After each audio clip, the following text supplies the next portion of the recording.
Hey everybody, this is Master Blackstone coming to you live. Thank you for joining. Today is the 15th day for doing my guitar build, and today I'm going to be sanding. I'm not sure whether I don't want to do another coat on the guitar, but I don't know if I should. I mean, it's just one of those things where I'm kind of debating right now, and I'm going to debate as I do my potential final sanding. I'm just kind of, so everybody, this is the guitars, and it's been a few days, and it is pretty shiny. It's I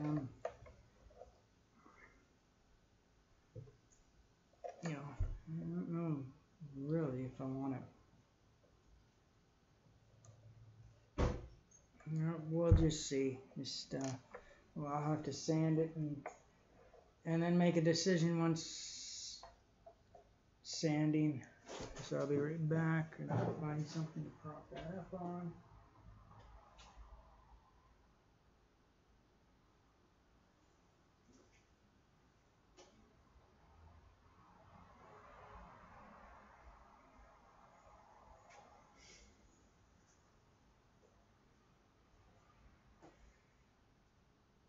Oh, I know an idea. There we go.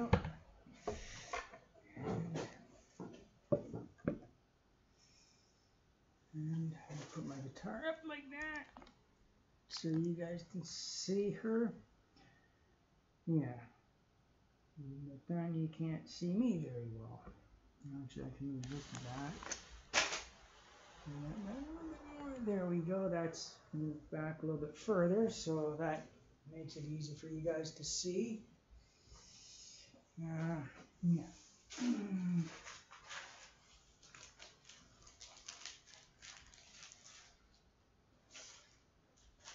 So the sandpaper that I have starts out at it starts at 2,000 and goes up to 10,000. So that's a pretty it's quite the grit. So what I am going to do, though, what I should do is I'm going to sand out some spots that do need a coarser sandpaper. So where the hardware is going to go into.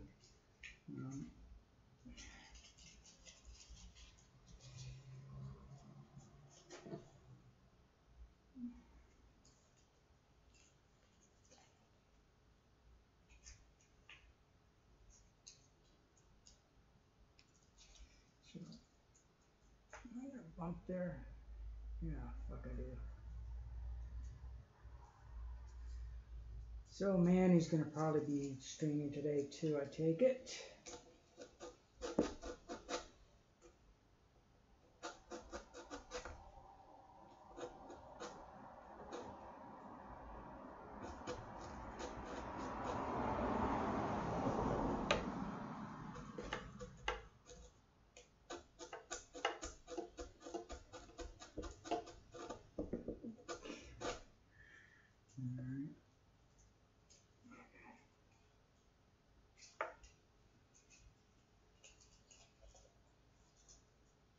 I know there's probably easier ways of doing this, but I like to do things the difficult, tedious way.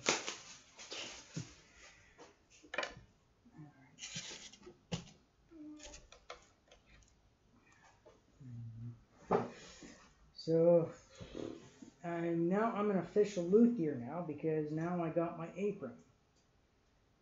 Yes, I don't know if that's a requirement to be a luthier or not, but there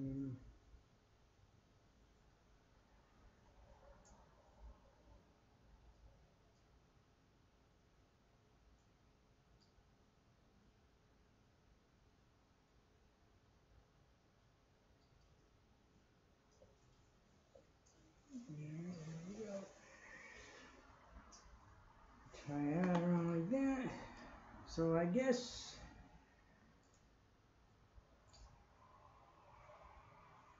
you know, I like tying things in a bow, so I tie things in a Taekwondo knot.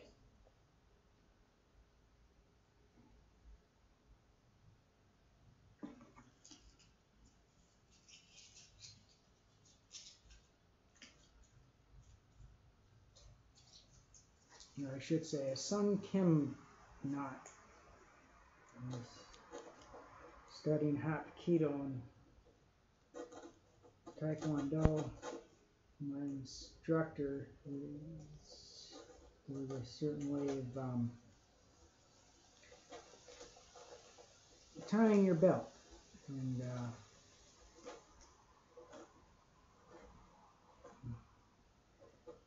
we called it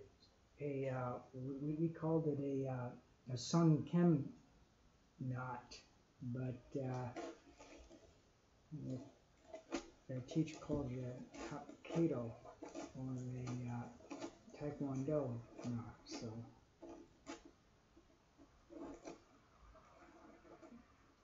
he taught us a combination of both the Hapkido and the Taekwondo.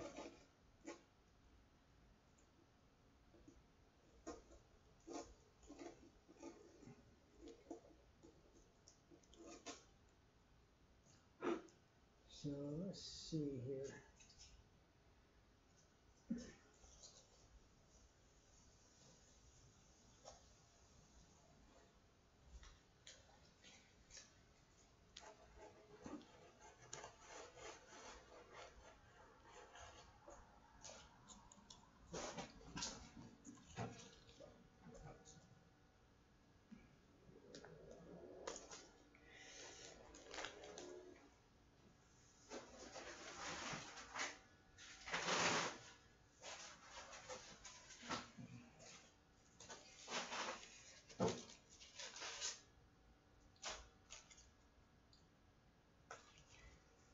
So I think I should use 500 sandpaper for this.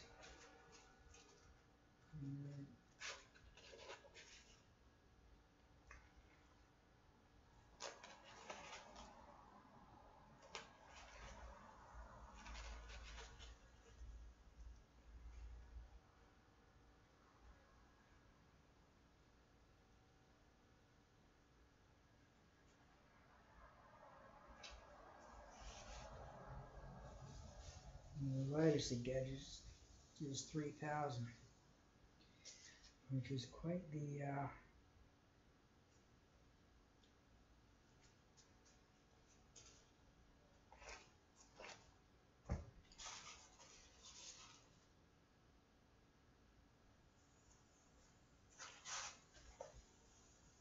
it's 200. That's too coarse. 600. Okay, so I go to the 600.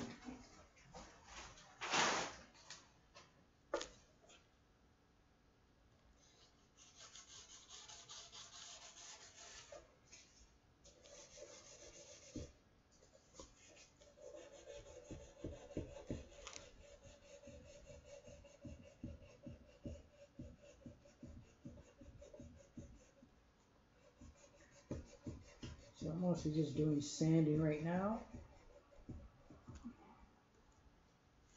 And that's what the day's going to consist of. I'm not sure if I'm going to do another coat or not. I'm thinking of it. I mean, usually 3 coats is standard. But, you know,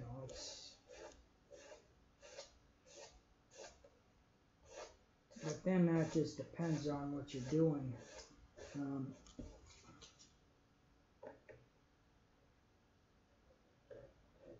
You don't have to do, you don't have to,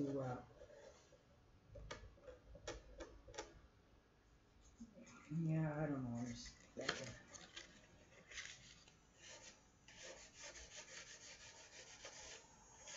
You don't have to do 3 coats. I mean, that's just kind of like a suggestion.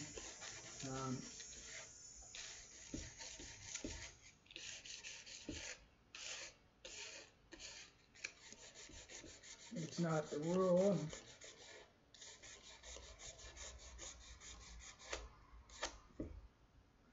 What I should do is with my computer, actually, I've got an idea.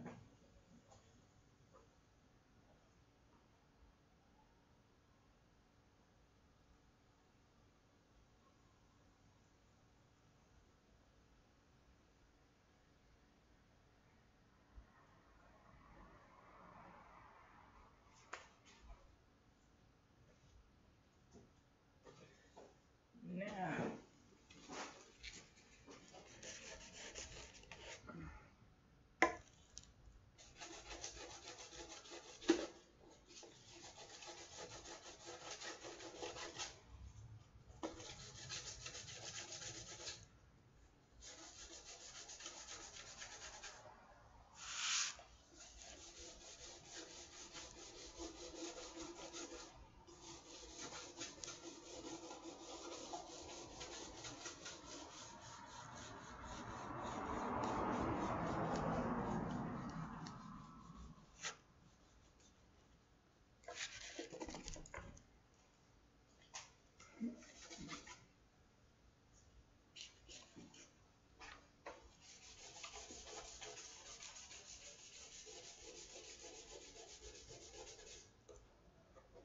so right now I'm just looking at areas on the guitar that are kind of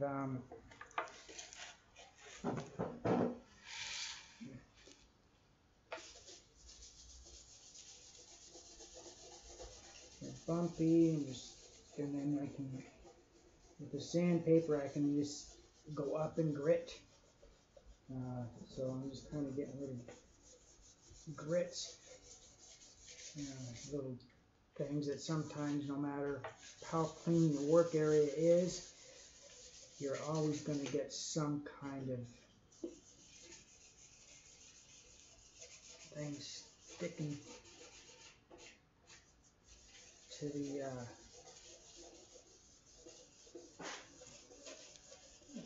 the body. And that's why you sand.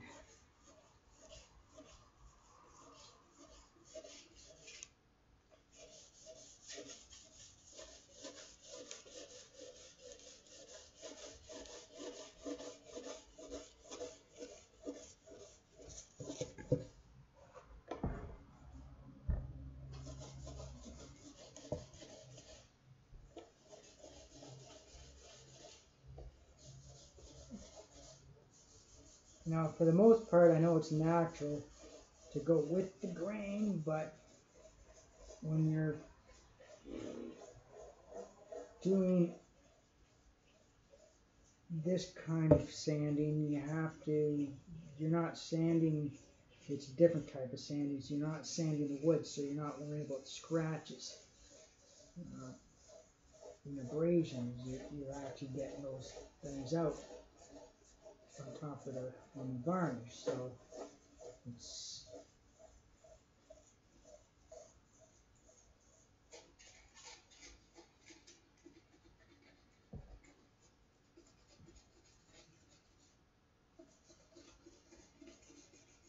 you can hear that noise. That means there's one area that's a little bit higher than the rest, and it's just a matter of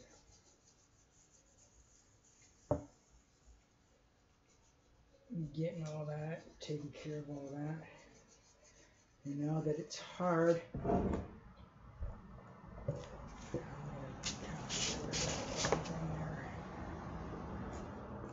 now that it's unfortunately, I don't have the benefit of a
And feel free to chat. Anybody wants to talk, and let me know, like, the level's right. Can you hear me? Can't you hear me? Am I too loud? Whatever, let me know. That way I can do what I need to do to adjust.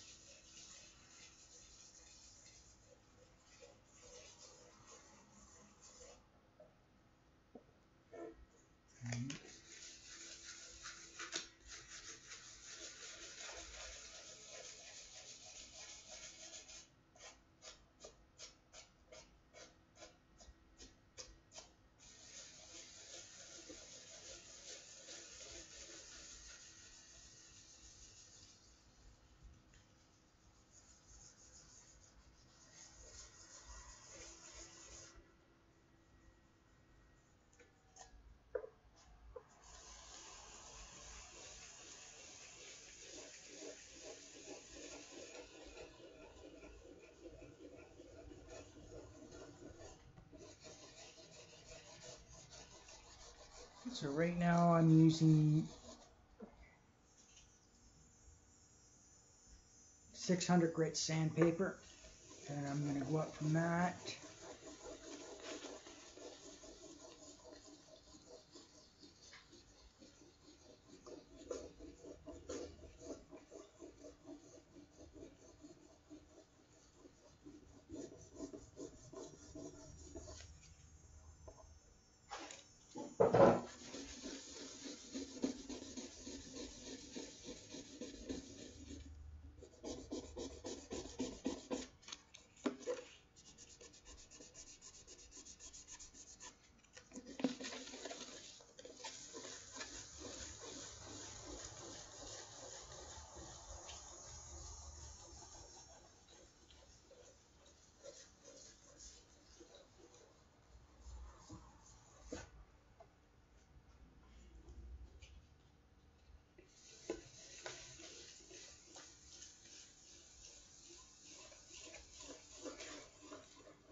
There, now that's beginning to look like a guitar. It's getting even better, getting rid of all the imperfections on the body.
So this is one of the tedious, time-consuming jobs that you need to do when building anything. This is the sanding is the thing that you're going to be doing the most for anybody that hasn't done any working with wood, sanding. You're going to sand, sand, and sand, and sand some more. It's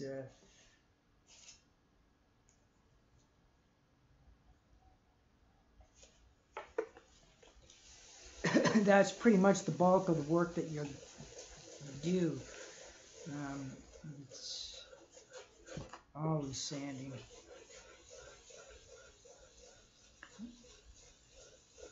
This step, normally, if you're doing regular carpentry work, you would be using steel wool, but because it's a guitar, there's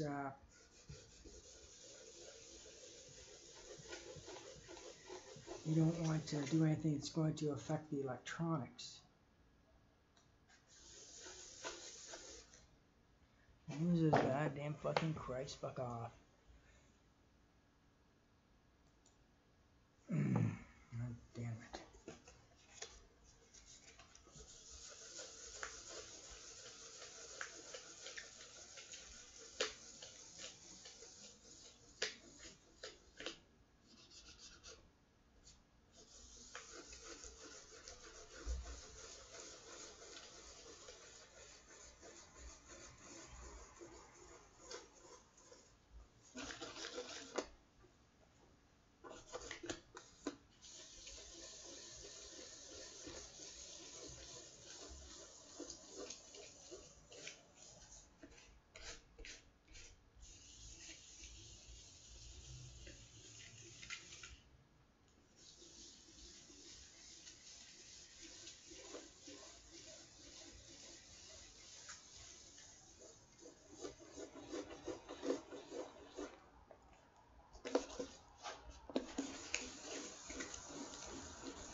I'm just sanding the inside here.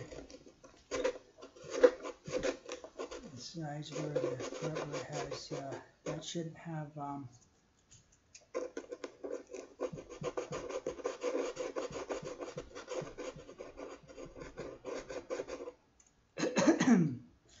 that shouldn't have, any varnish in it.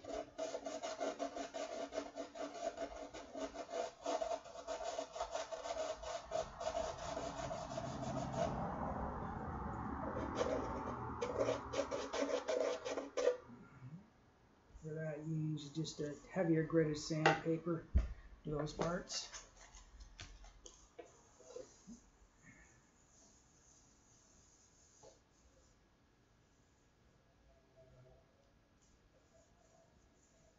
What I'm doing with my hand here, so you guys can see what I'm doing with my hand, is I'm just feeling for bumps and inconsistencies.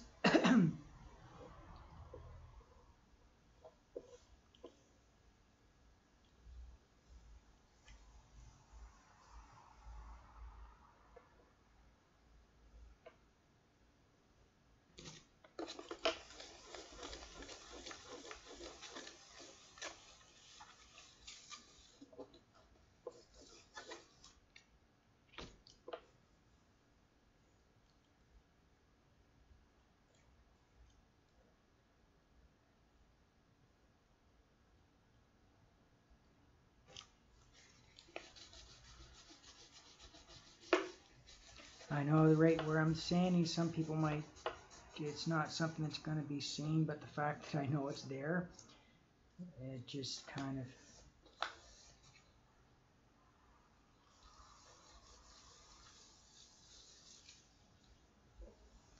And that's one of the advantages of doing this kind of thing by hand.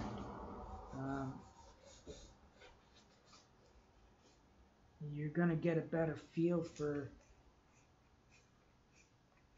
you're going to get a way better feel for areas that need to be touched up in that. If you're using a sanding block or whatever, then you're not going to be able to feel it as much.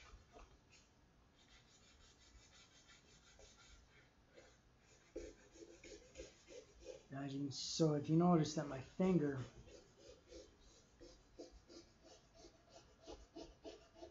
kind of feeling as I sand, I have one finger just as slightly ahead to that bottom of the others while I'm doing this, so it's kind of a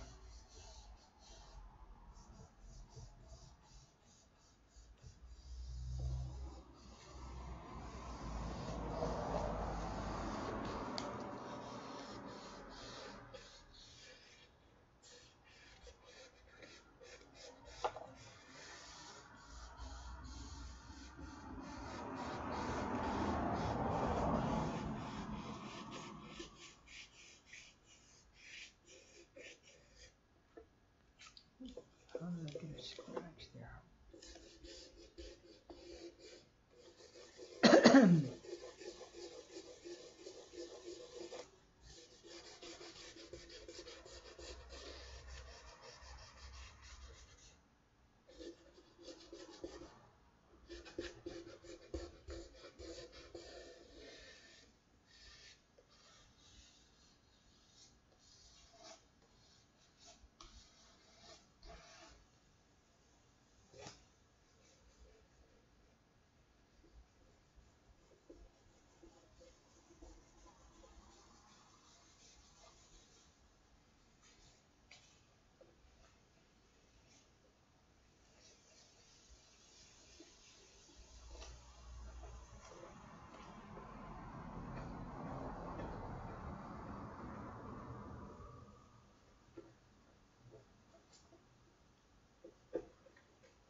No bumps there.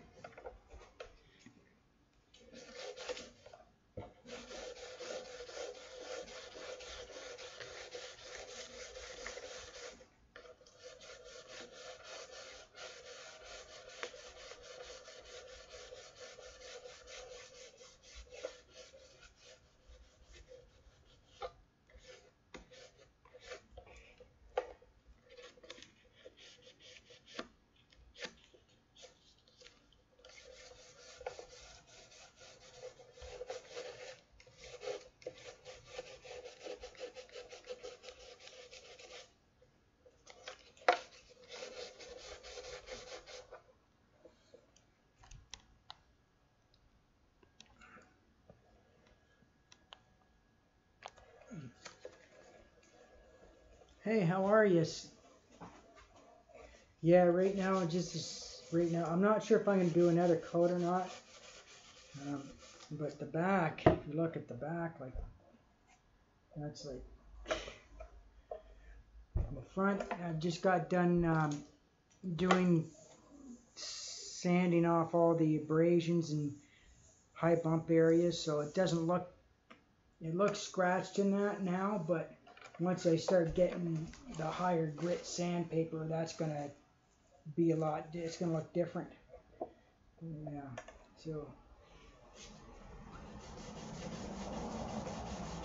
so how's your week been? Or I should say weekend.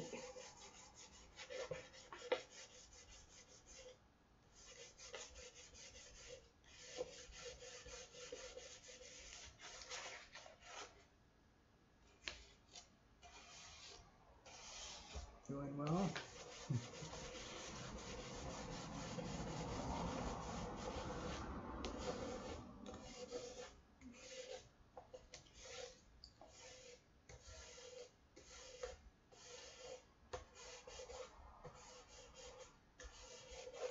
I don't want to put another coat on this, but it may need.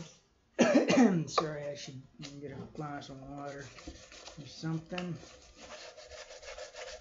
But, you know, I'm not sure whether it needs it or not. It would shine it up even more than what it is now. But it's just kind of, I got my reservations about putting another coat on because I really don't want to. I'm kind of getting impatient. I just want to hurry up and put it together and play it. I'm like a little kid saying, yeah, I just want to play with my new toy. I just want to start playing with it. And it's kind of a...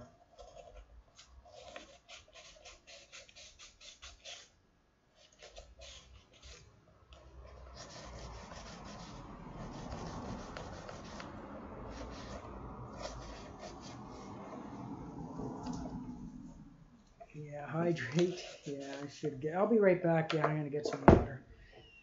Yeah.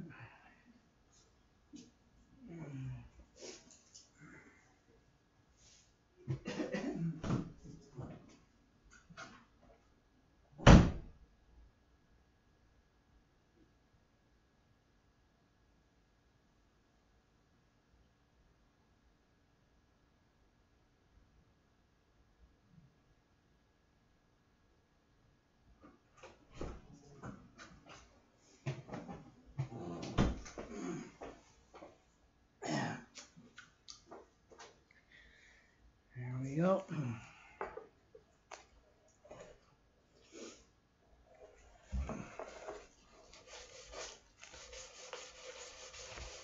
So, as you noticed, I think now I'm officially a luthier now because I'm wearing an apron. Men wear aprons. Real men wear aprons.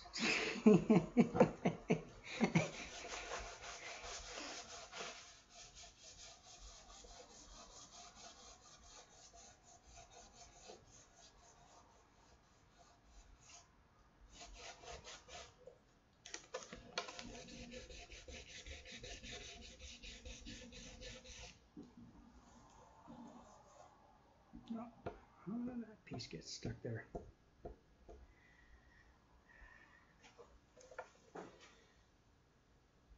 Yeah, yeah, and I don't have what's referred to as work clothes or shop clothes.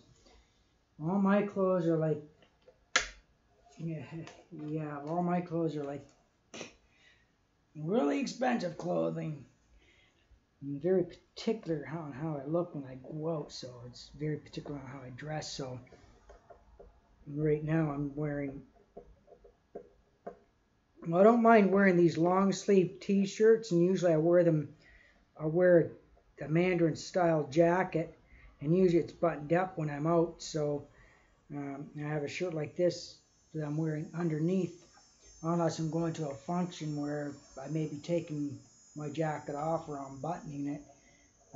Then I'll wear a dress shirt, but most of my stuff is like all silk, and so I don't have shop clothes. This is about as close to shop, well, either my cycling clothing or my, yeah, cycling clothing, and that's all I have. Cycling clothing, or I got my regular clothing. So that's kind of,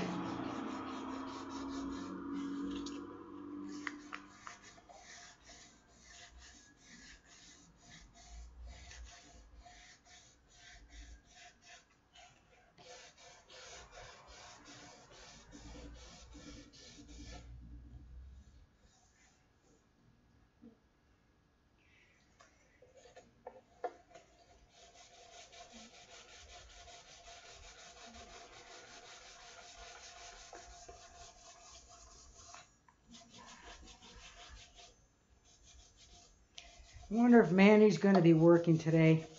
If he's going to be streaming, yeah, because in Australia it's going to be Monday, so it's Monday in Australia, so he probably will be doing streaming.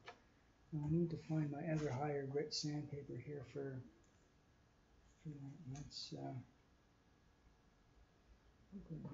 I'm using a 600.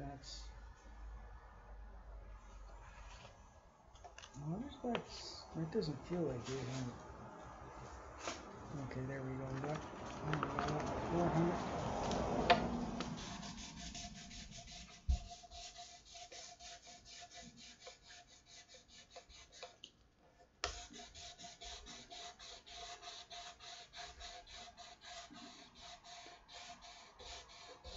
When I'm done this guitar, I'm gonna go back to my regular stream sketch, doing the stuff that I normally do, and then I'll do that. And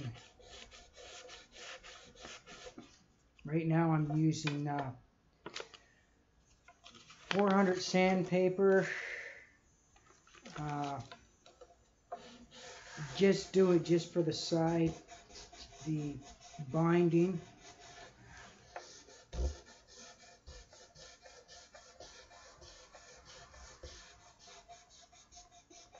And I may be redoing the neck. I'm considering it, and then because I'm not happy with it, because I can see the marks where I drew out for putting, where if you on the headstock, I might want to redo that because I can still see the lines that I drew as a guideline for when I wrote Red Devil.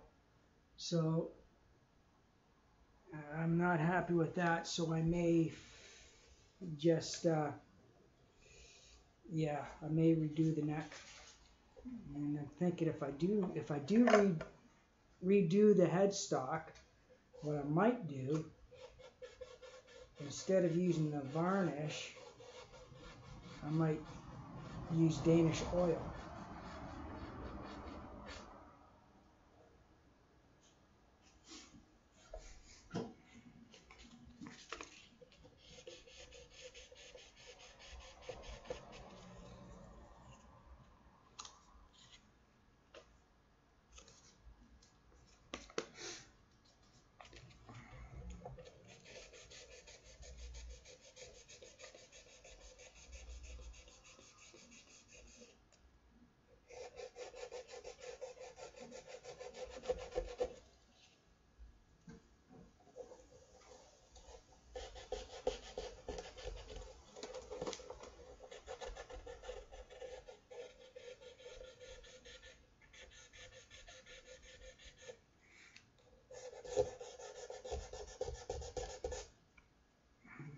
So yeah, I'll take a bit of a break from, and then I'm going to do another guitar, but I'll do that in a while.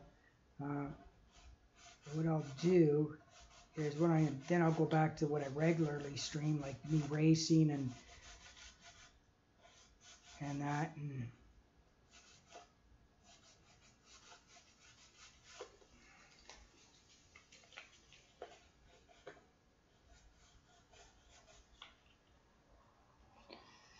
doing the Forza thing, and then I'm going to see if I can get a sponsor or get a deal from the place that I got this guitar from.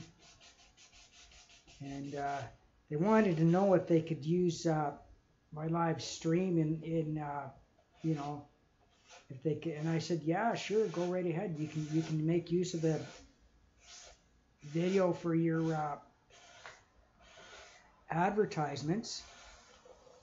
You know, and who knows, maybe they might give me guitars. The thing is, though, if they do make a deal with me, I'll have to tell them. Like, I'm going to be upfront and I'm going to be honest. You know, if your stuff. Well, I mean, this guitar I'm really pleased with. I mean, they really did good with this.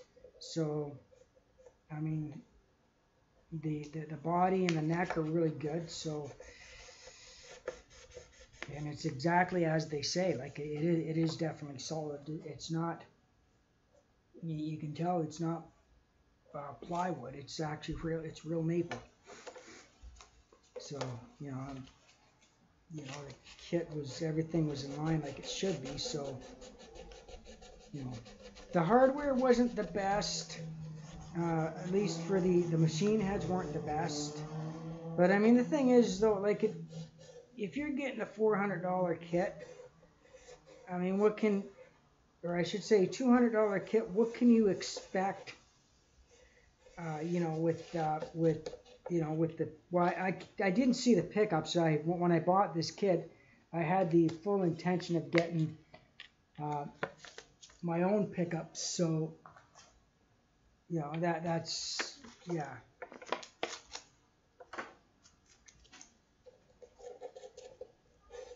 So, you know, and I'm sure the pickups are probably, that come with this kit are probably half decent. You know, you know, actually, no, how much did I pay for this? I don't remember how much I paid for this kit. But whatever, the amount of money that I spent was actually, you know, like, I got a good deal. And, yeah, I think I spent less than $400 for it. I got less than $400.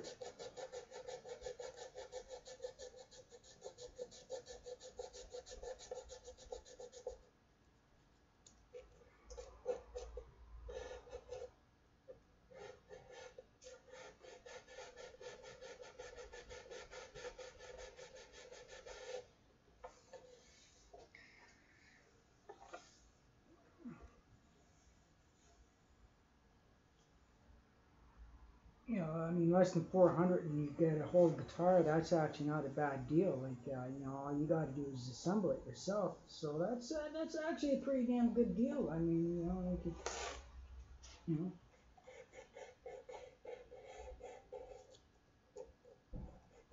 And everything that I got, like, I mean, the kit was exactly what it was. I mean, so definitely everything is exactly, you know, like, I got what I paid for. I'm pretty pleased, you know, like, I got a good value for my money, and that's what I'm happy with, you know. I wonder what the stock pickup would sound like. It's kind of got my interest.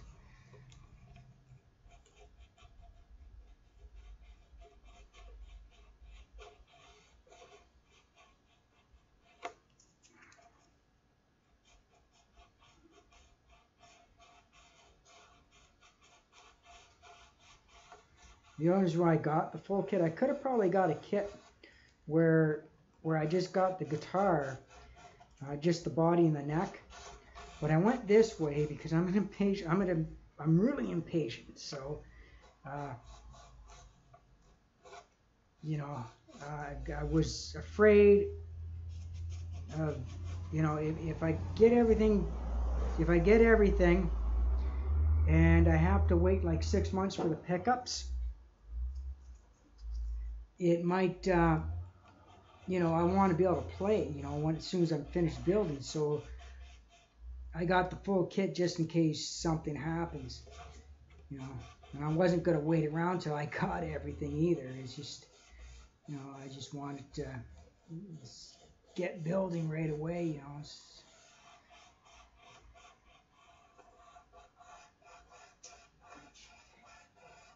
You know, I'm worse than a kid in that respect. I want to play with my toys before I get in the door.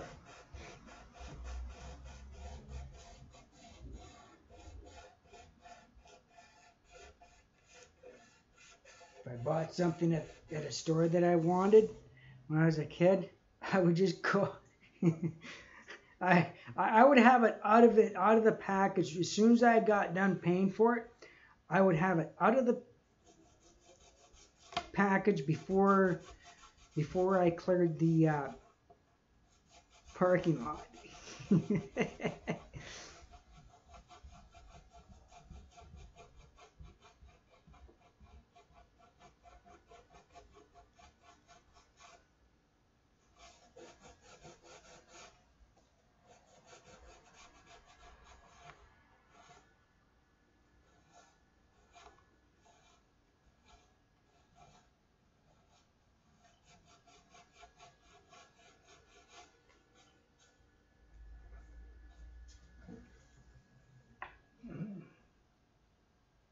Yep. Yeah. Yeah. Yeah, I'm like that. If there's something that I get and I don't want to fucking wait around to use it. It's just like, here's it sitting when I buy a new fucking car. It's like, you haven't paid for it yet. You can't drive it yet. It's like, well, fucking just process it, and I want to get the fuck out of here and drive it.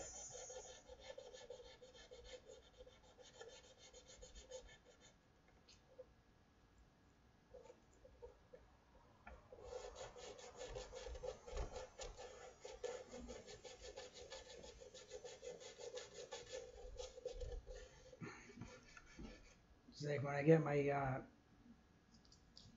you know, when you get the new gaming systems, and I'm not gonna, I mean, I got to spend a lot of money on a computer, so I'm not gonna be getting the Xboxes or whatever, because my system is better than any gaming console. But it's just like, you buy a fucking gaming console, and this really pisses me off. And I actually went on that rant when the PlayStation 4 and the Xbox One came out, and when I got it, fucking had to wait like 5-6 hours to download all the fucking download shit. And I was just like, I don't want to fucking download anything. You buy something, and as soon as you plug it in, you want to use it. Like at least fucking wait until I play with it for an hour first, and then, you know, it's.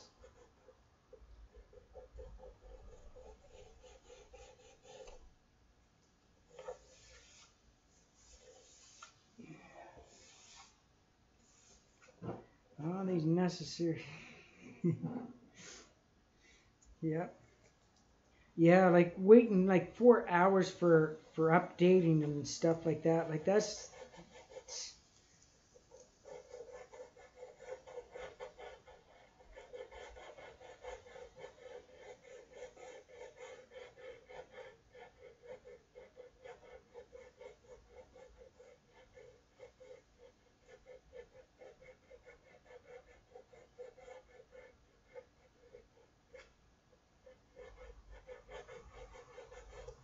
That's why it's now with my desktop.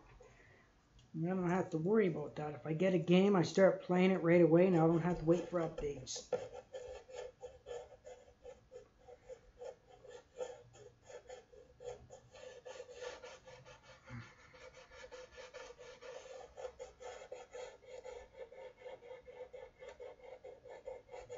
You ever notice when you're playing on the gaming consoles, notice whenever you want to play your game, there's an update. Have you ever noticed that?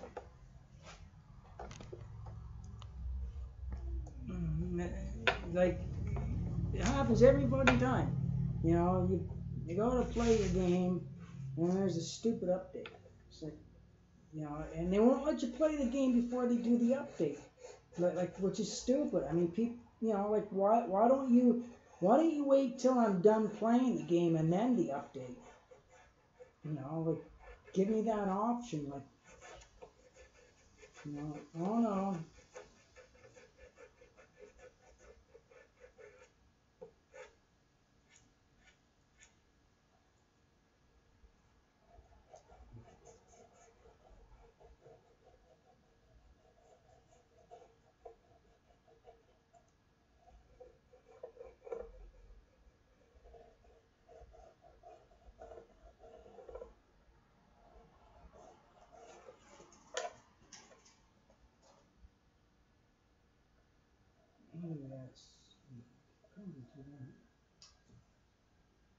Actually, I should use a higher grade sandpaper than that. Yeah, for that part. Maybe 300. That doesn't feel like 300.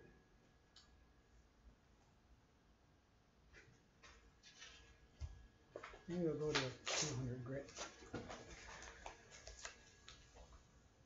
On PC updates weekly, it seems. Yeah, it all depends on what games you play too. Like I play predominantly racing games. You know, like simulators, not like Need for. I won't play Need for Speed or any EA games.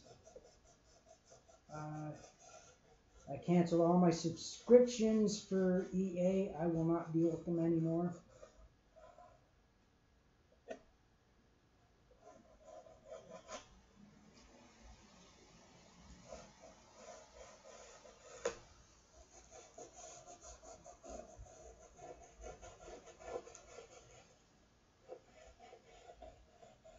When games start turning political, that's when I decide it's time for me to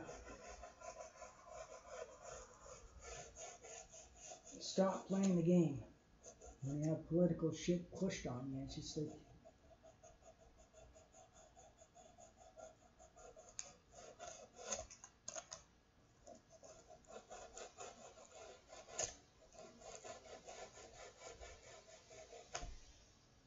which is the same reason why I don't do sports anymore. As soon as fucking sports went all fucking political.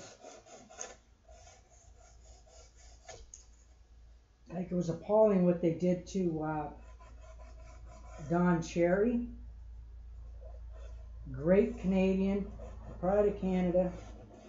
And it was Canada Day, and he told the truth. He said, like, you guys okay, so you guys are coming into a country for a better life. That's great. I'm glad that you're coming. You chose Canada.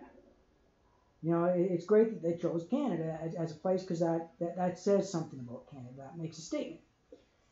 And he said, but you could at least spring $1 for a poppy. And the cancel cult canceled them for saying that. I mean, it's just, it was, you know, I couldn't believe it. I mean, Don Cherry, you know, I mean, what he said was true. And then 2 years later, what happens? Somebody says the exact same thing, and the fucking NHL is supporting them. Saying, yeah, I mean, yeah, you should, if you're going to come to Canada, you should support the vets that fought to keep this country free. You know, it was just, yeah.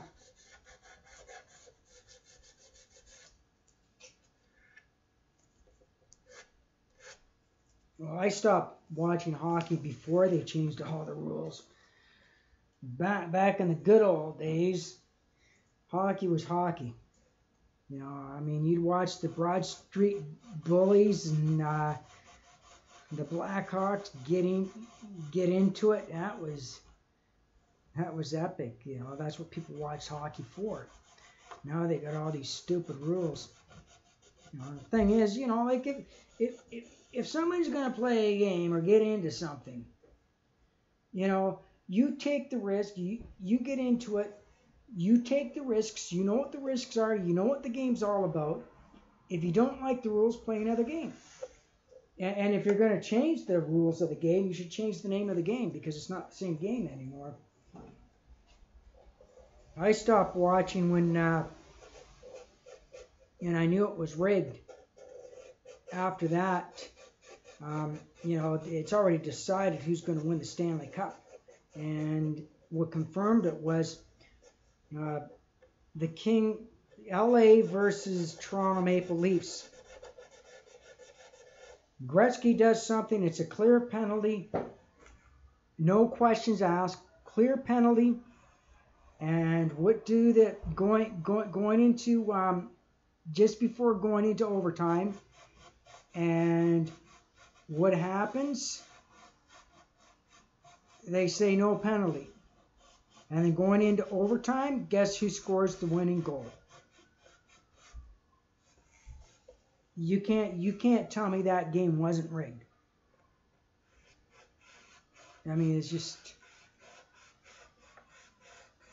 But Gretzky was one of the main reasons why the rules got changed, because he didn't want to play the game like it was supposed to be played, and he expected everybody to change the rules for him. He even had his lawyer. This was back in the late '80s. Wendell Clark. I love the guy. Wendell Clark, great player. He said it. He says, I'm going for Gretzky. I'm going to put him down. And he ended up getting a deposition from Gretzky's lawyer saying that if he so much as bumps Gretzky wrong, he was going to be charged. Had a fucking piece, like, can you fucking believe that? Can you fucking believe that? And the fucking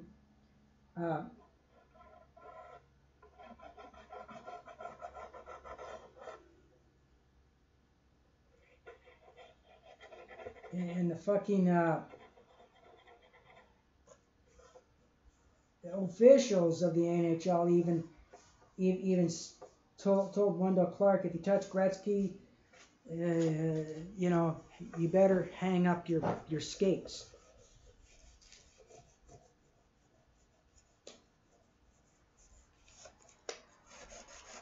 You know, I mean, the thing is hockey, you expect that. That's what people watch hockey for.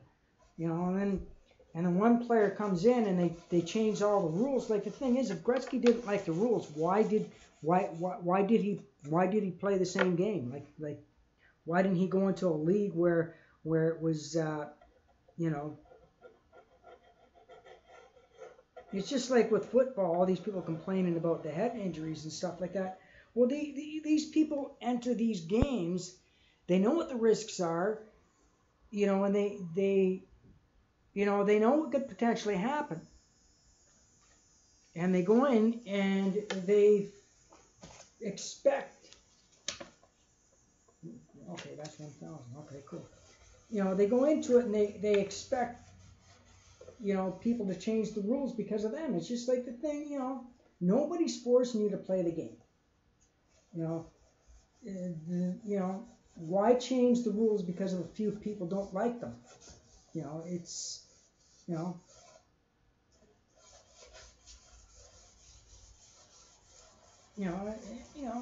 I have more respect for somebody that says, you know what, this could cause me permanent damage. You know, I'm not going to play. You know, or hey, you know what, if I play hockey, I'm gonna get my face smashed in by players that actually know how to play. You know, that actually know how to play the game properly. So I'm not going to play the game. You know,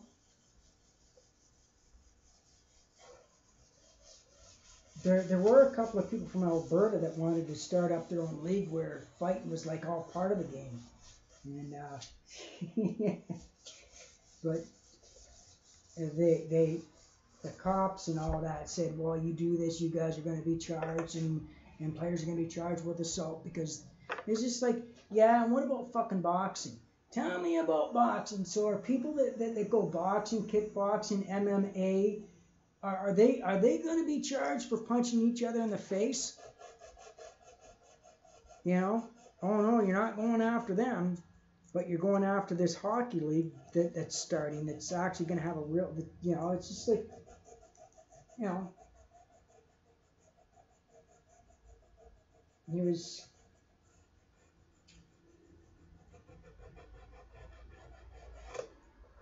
you know, that's one of the reasons why I stopped watching hockey. Like, well, even before the Toronto incident, I stopped watching hockey because of what Gretzky's lawyer did. And then Gretzky was always talking to the officials, telling them, oh, we shouldn't allow this, don't allow that, and, you know, whatever. And Gretzky, because he had a lot of money, he had lawyers on his thing, and he would get his lawyers out and say, well, do this and do that, and I'll get my lawyers out, and we'll, you know, and his lawyers would tell the NHL where it was at, and you know, the NHL just kind of pandered to them.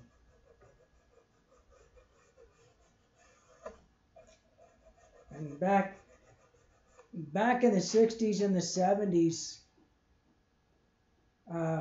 Gretzky would never, ever have made the NHL.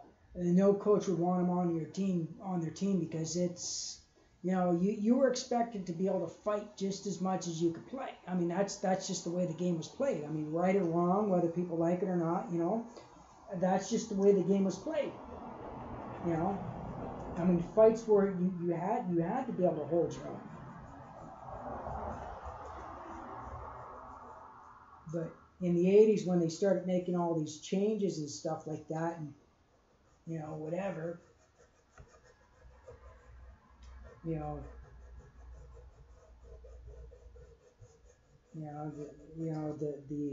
the beginning of the cancel cult, as I call it, uprising, and, you know,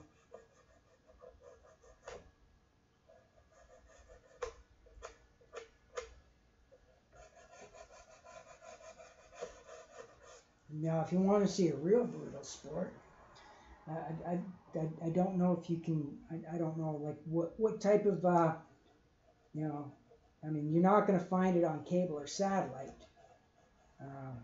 but there's something called the IKF, and that is like full contact, anything goes, whatever happens, happens. You know, it's run, well, it's run by certain people that don't fuck around. But, you know, it's, you know, if you have an Android box, you might be able to watch the fights. But they don't pre-announce them in that, so it's mostly people that are like, you pretty much have to go there to watch them. You know. They don't allow people to bring their own devices and stuff like that, but you can, because, well, it's illegal. But I mean, the thing is why is it illegal? Two people agree that they want to go into a ring, and they want to go all out. You know, if people agree upon that, and they're consenting to it, you know, what two people to decide to do, between them is between them. You know, as long as they're not hurting anybody else and not involving anybody else, I don't see an issue with it. It's, you know, and if people want to watch it, well, you know, it's, you know, it's just come to the, you know, but the thing is, people, you know, the one stipulation is that make sure everybody is clear on what the rules are and what the risks are. Make sure that people know what's involved. That's and as long as people with the knowledge of what's going on decide to get into that, then that's what they do. That's their business, you know.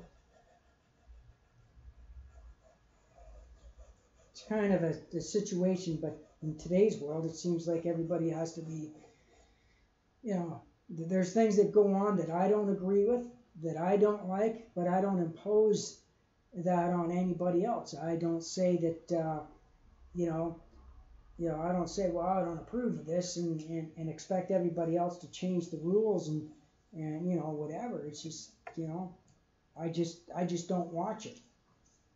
You know, it's, you know, I can choose what I want to watch, what my entertainment consists of. You know, it's, you know, I mean, I can complain, I can say what I like and don't like about it, and that's fine and dandy, but I'm not going to interfere with the people that are, you know, putting it on. You know, it's your business. I don't like it, and you know what? Uh, my viewing pleasure is just a click away, or displeasure. But yeah, boxing is brutal. Uh, Kickboxing is pretty brutal too. When you get into the Muay Thai boxing, uh, the the actual ones that from in Thailand, where it's actually, you know, I mean, those Thai boxing matches, like, these fucking Thai boxers, holy fuck, they don't put up with anything. I mean, they get in the ring, man, they go at it. It's like knees and elbows, and it's none of that grappling stuff that you see in the UFC. They just go right out with their knees and elbows and just, you know, whatever, and it just like, boom, you know. Grapplers don't do very well.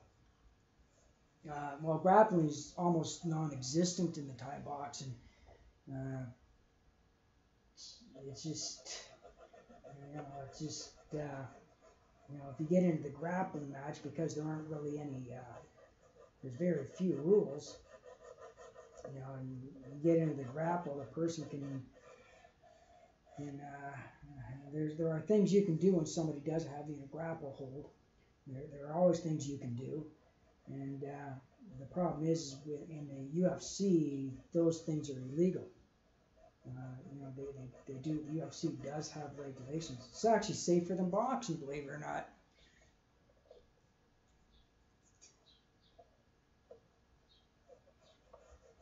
Like if somebody jumps on you, uh, you can't grab them, pick them up, and throw them on the cage and just jump up in the air and give them a throat punch. If you do that, you're done. Your career's over. Plus, you're getting charged.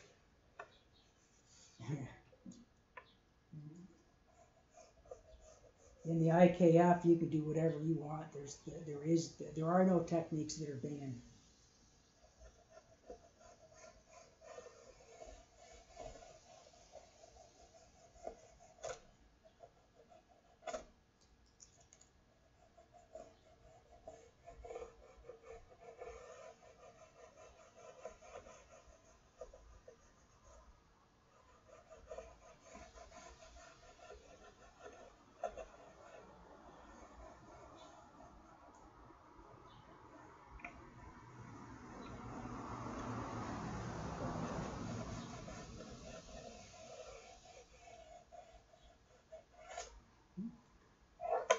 Boy, I watched an IKF fight where a guy was going to jump up and do what's called a leapfrog, where you jump up in the air and you wrap your legs around the person's body and you just bang him you just keep banging right in the neck. The guy was just in midair. The other guy takes a step back and cracks him right in the throat in midair and puts him down. And the lights went off and the match was over. It was, yeah, talk about brutal. It's when the lights go off. Well, they don't show what happens, but when the lights go off, yeah, it's a bad day for somebody. it gets brutal. And some of the techniques that people use is just some really unorthodox things that are used. It's, you know, you think the person's going to do a spinning back kick to the head, but instead of doing the spinning back kick to the head, they jump up in the air, spin, and they strike their foot right down on the person's kneecap, breaking their leg and putting them down. It's brutal. It's brutal.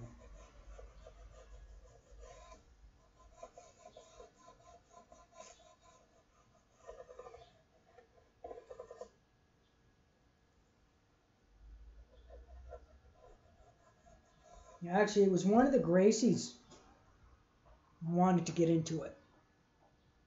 No, it's definitely not good when stuff like that happens.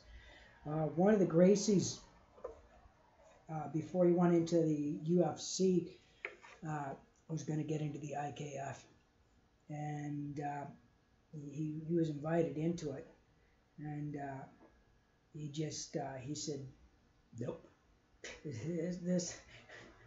this is not for me.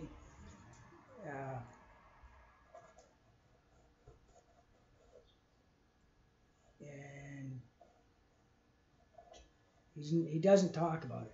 He just, he only said that the once in an interview. I was invited into a fighting league, and I seen it, and I said, this is not for me. And that's all he said. It ain't for me. And you should have seen the fear in his eyes when he said that. Like he was saying that with convention, because accidents happen, and you know.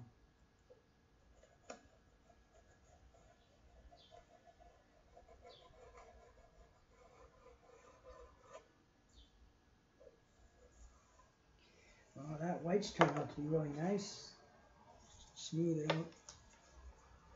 Yeah.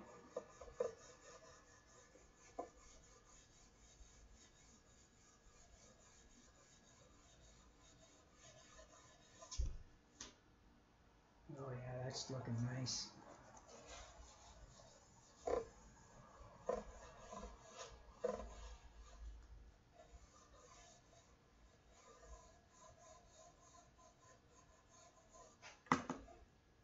So you don't have yelling out from the enamel. And I don't know if you see that, but if you see that, it's nice, the whiting. And it's gonna be shiny. It's gonna be nice, shiny, smooth. Because then my next step is, right now I'm using 800 sandpaper. Then I'm gonna get down. Once I get down to like 3000 sandpaper, that'll be like, it'll look like it'll look like it's been varnished.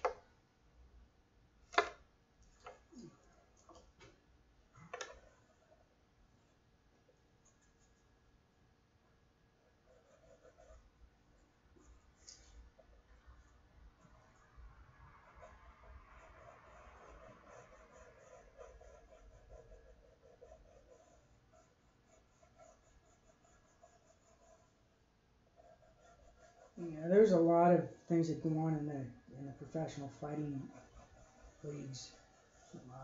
That there's always a more liberal side to everything.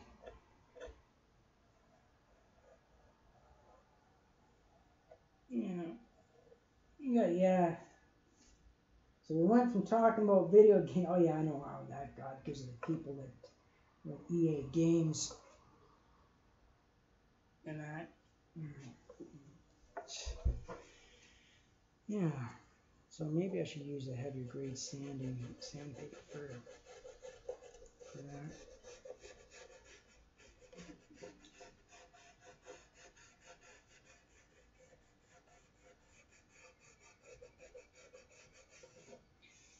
Most of the work you do when working with wood is sanding. And more sanding than anything else.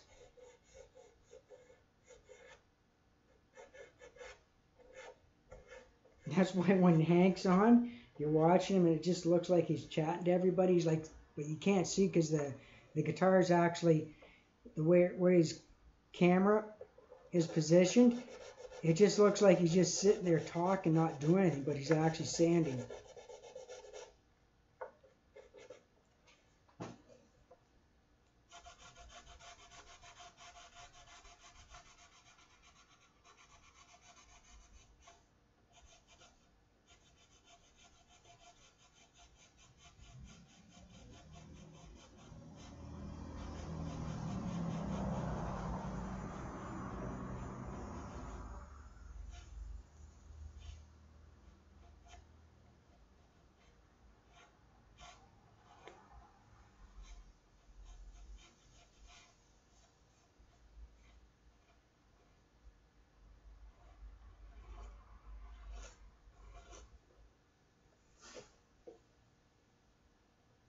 Yeah.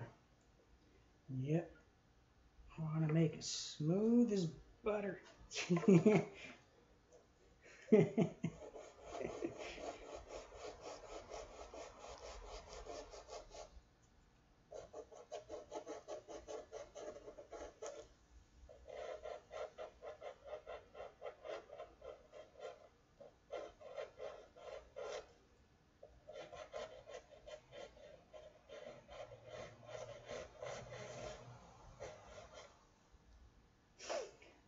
I was reading reviews on the varnish that I used, and somebody's complaining because I guess they used it on a white ceramic snowman, and they're complaining that it yellowed. And I'm like thinking, okay, if this guy knew anything about varnish, varnish yellows. And it was just like I couldn't believe the person was, it's like give a bad review because the varnish did what it's supposed to, and then another guy complains, says I don't know if I believe half of the stuff they say. Says they were a professional carpenter and was doing a table, and the table turned out really crappy, and the person lost business over it. And I'm like thinking, well, because it yellowed. And it's like, well, of course it's going to yellow. It's a varnish.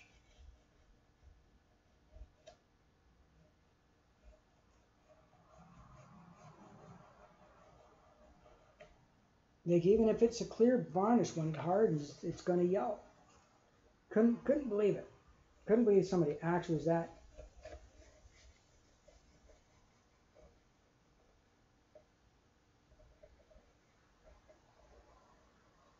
And a professional, or at least a supposed professional. If the person, whether a professional uses something regularly or not, they should know, they should have a working knowledge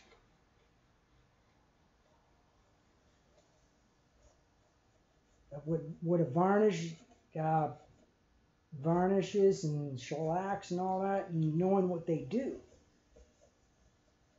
And if they don't know what they would do, you'd think that being a professional, they would do what professionals do and look it up and find out, find that information out before you use it.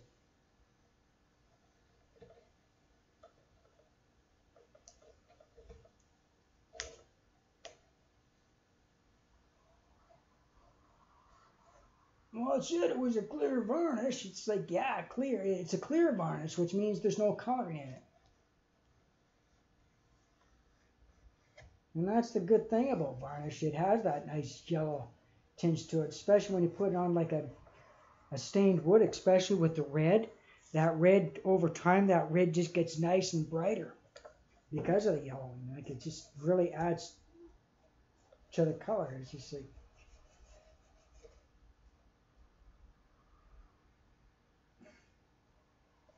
that's why I chose varnish instead of shellac, because I want that yellowing. Well, yeah, because if you look at that tinge yellowing on that's going to be enhanced. I mean, that was enhanced. It was a lot lighter, and that's why I went light on the orange part towards the end, where it kind of like,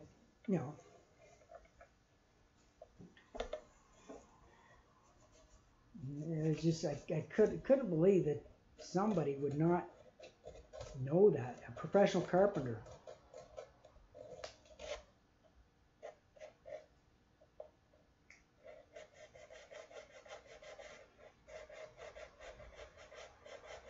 I've done carpentry work, and I do know, like, even though I've never used sandpaper on a, I've always used steel wool, but I've never used sandpaper.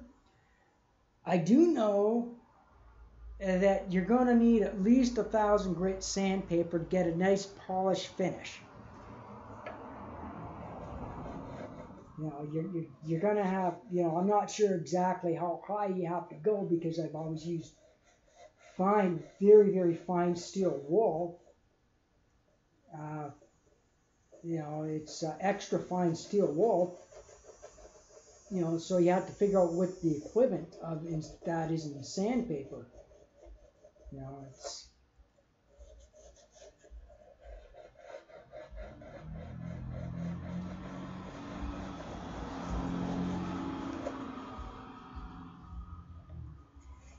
And somebody should be smart enough, like if somebody's professional, they're smart enough, when they don't know something, they ask somebody that does know.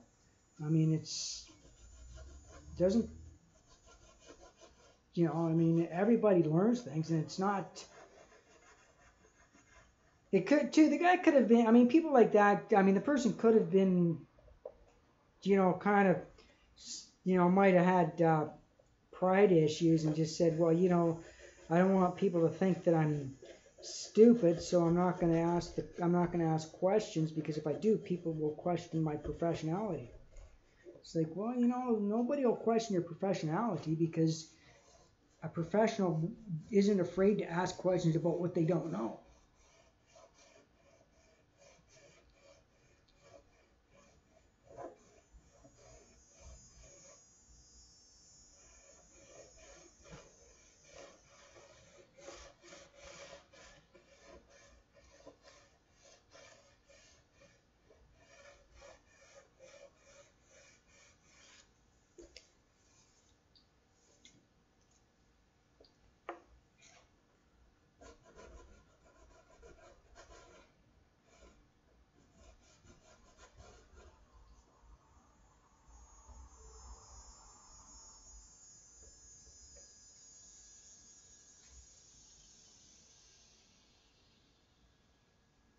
Well, steel wool. Okay, steel wool.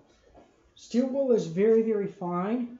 It doesn't have that. It doesn't have a grit to it, so it's kind of. It doesn't. It's less abrasive. That's the best way to define it. And it gives a nice finish. And two, you can feel it better with your hands because it's like cushiony. So you're not, you know, like when sanding around, it's going to, you know, you're gonna be able to feel the wood more.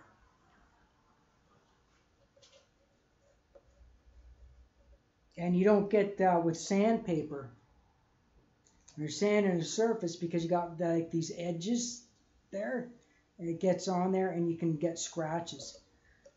Steel wool for carpenters is the go-to for doing the finishing. It leaves a nice smooth finish, you know.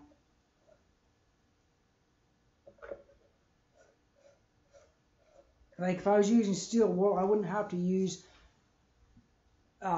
different grits. I could use the most finest steel wool, and I'd be able to get rid of all the little minor abrasions in that.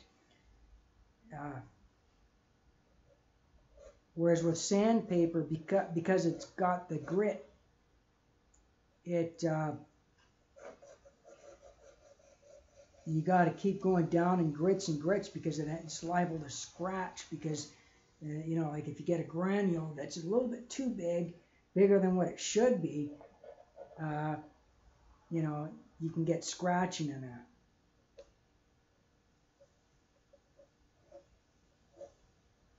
But I don't think really there's actually really no. I mean, other than that, that's really the only difference between sandpaper and that. You don't have to You don't really have to keep going down to finer and finer.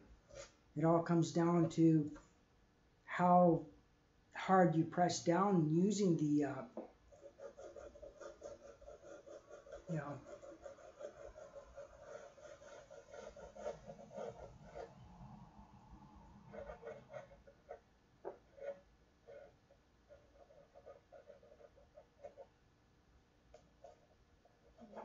but the issue with sand, actually, I would say the sandpaper may have, or I should say, steel wool would have has more disadvantages, especially when you're doing work like this, because what happens when you're using steel wool, not only are you getting the wood, the sawdust from the wood in that, you're also breaking apart pieces of the steel wool because it kind of rubs off. You know, it's whereas with sandpaper that doesn't happen, which is why with using making a guitar you can't use sand or you can't use steel wool. I mean you could, but all it takes is just that one piece of shrapnel to get into the electronics, and then you're fucked. So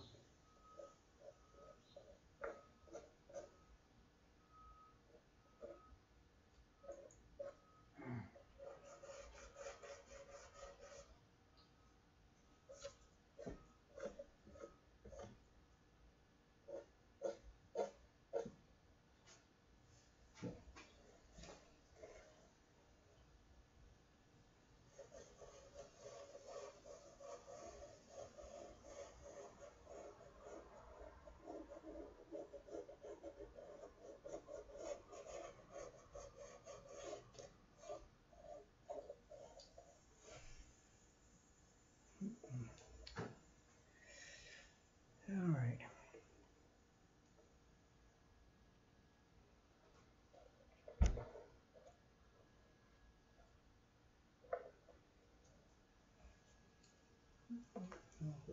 Right there.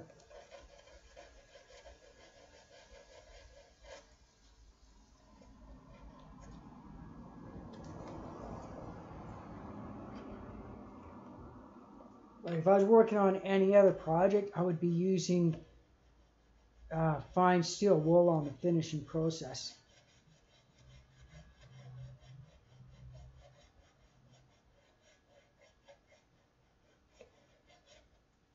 You can use it when I did carpentry.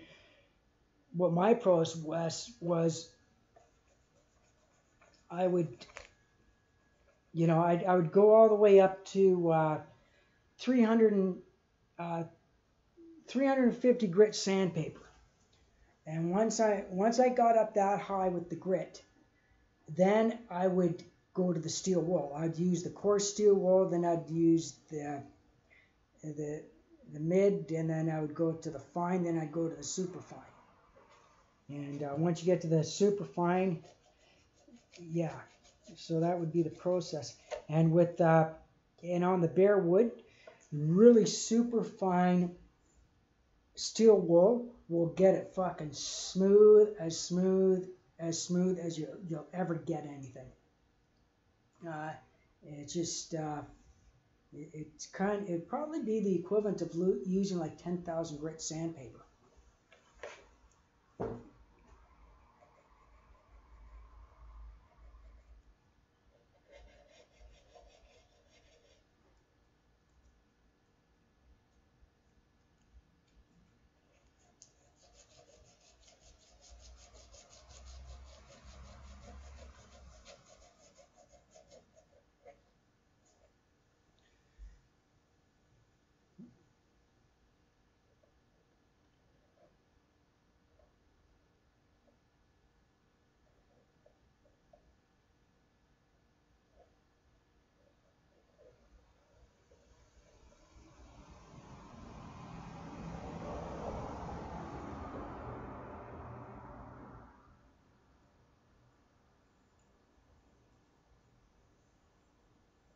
Right now I'm just using my little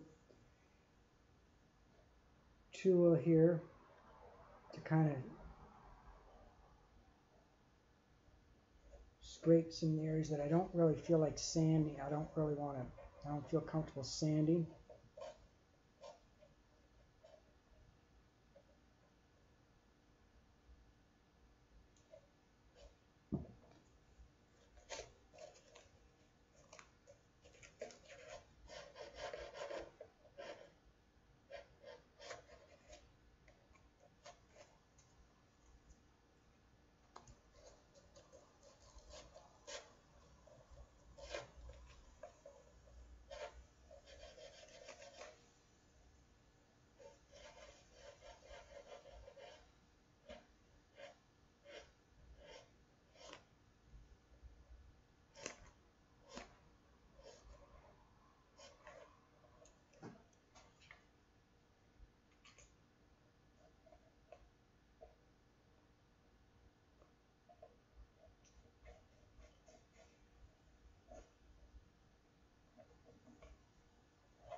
Well, I hope the company that got this guitar body from will sponsor me for another guitar. That'll be nice. If they give me a good deal. That would be nice if they did. You know.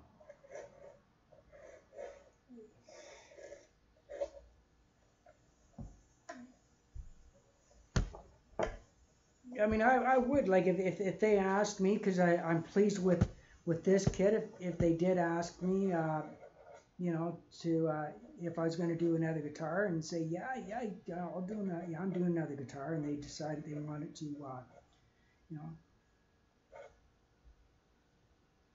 I mean, they were really good with me on like on Amazon.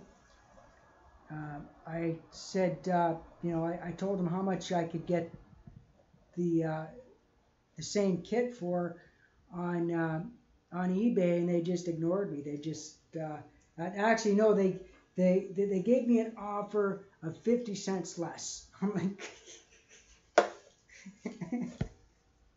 I mean, why didn't they just tell me no? You know, that's, you know.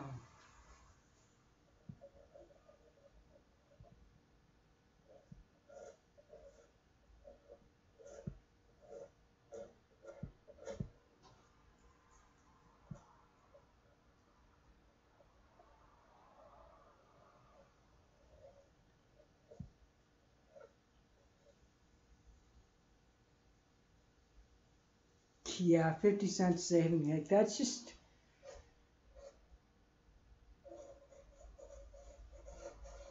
that's kind of like just saying that, you know, that's just like saying no deal in a very, very rude way. It's like just giving them the finger and just like, you know, pay for, you know, it's not good for business. Not good business at all.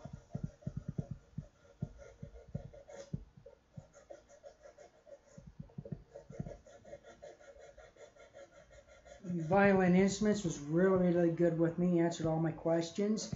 Good dialogue, good communication, everything. So, you know, I do another, well, when I do another guitar, I'm going to go to them first, because, you know, they've been really good with me, and yeah. So now I'll use my 1000 grit and Now I should, and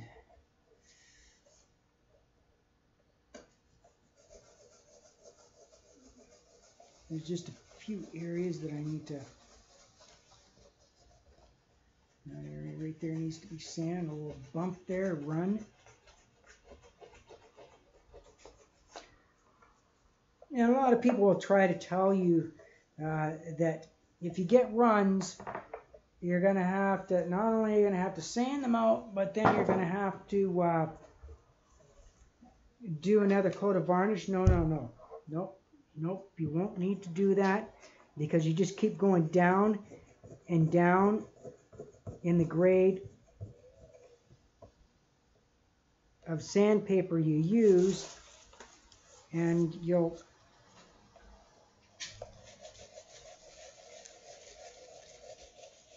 you'll be able to shine it up. It's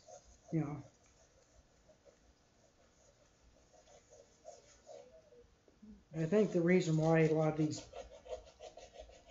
places tell people that is because it is very time consuming and it is tedious work, and I think there's a lot of people out there that just wouldn't put the time in it.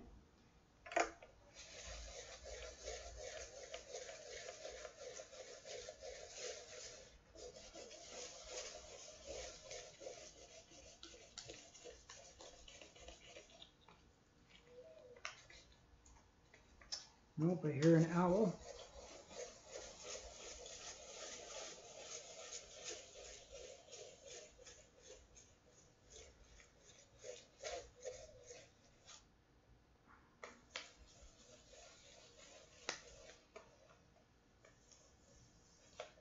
Nope, that's not it. That's actually the grain. It looked like a run, but it wasn't. But it's not. It's the grain.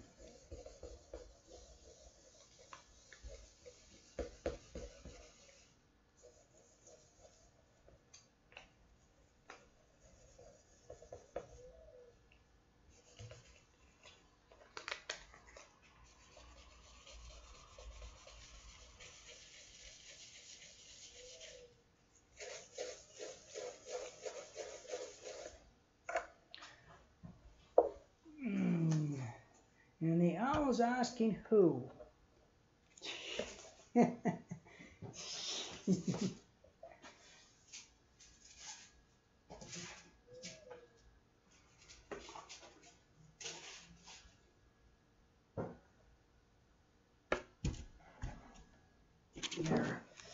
That way you can see what I'm doing.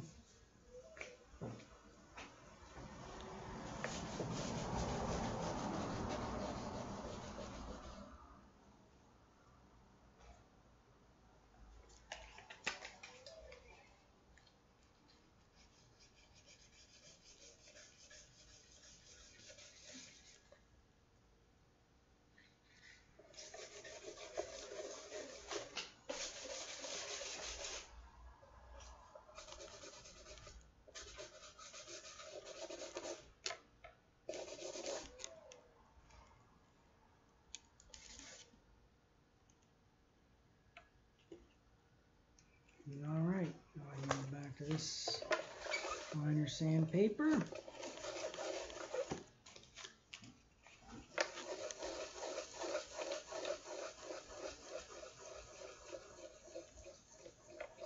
Yeah, see how the little scratches start coming out from the sandpaper? And you go up to the higher grits, and it'll get more and more buffed out.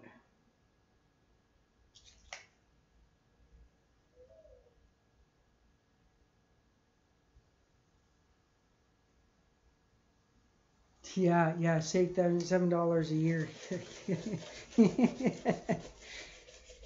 Well, see, I'm lucky because my uncle owns an insurance brokerage.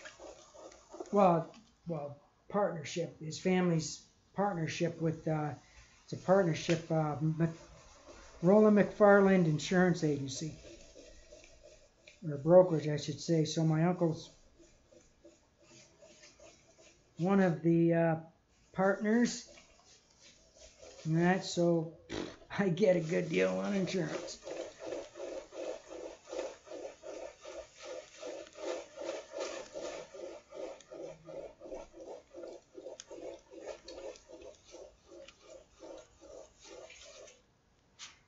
Everyone will tell me how much that insurance company sucks. It don't suck for me.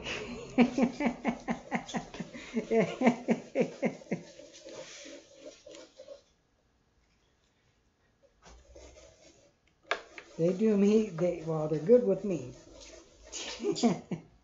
And that's all that matters for me. But if I were to recommend them, I'd say there are better insurance companies. Oh, yeah.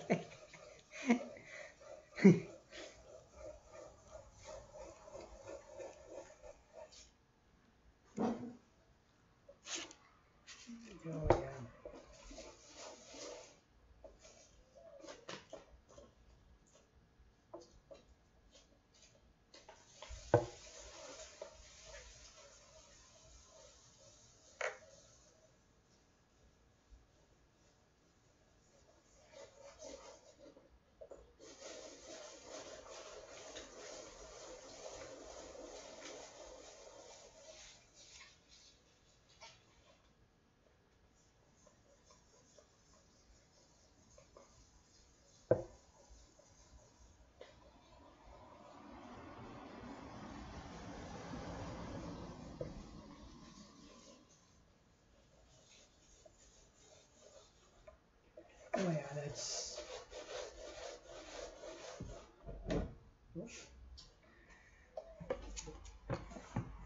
that's definitely, probably, I think that's how I'm going to do it. I don't think I'm going to put another coat on her.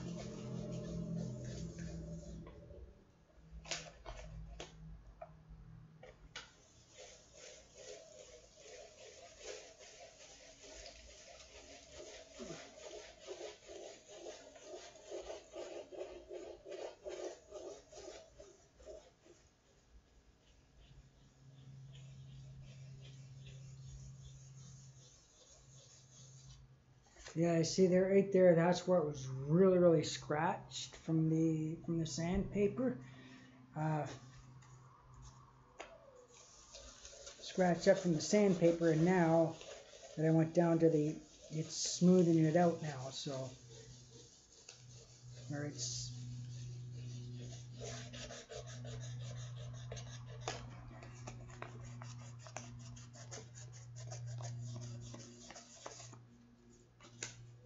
And this is only with 1,000 grit, so wait till I go up.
Yeah, well, maybe the connections are not, but I don't know about that. But it's, you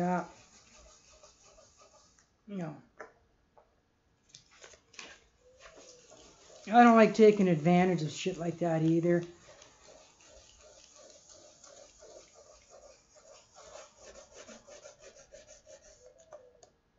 I mean, but the thing is, with car insurance, what it is, and the cars that I drive,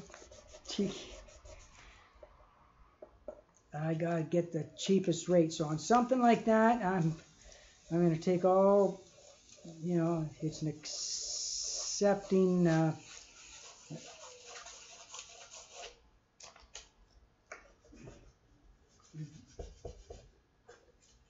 You know, if another company would give me the same rates I'm getting now, I would probably go with another company.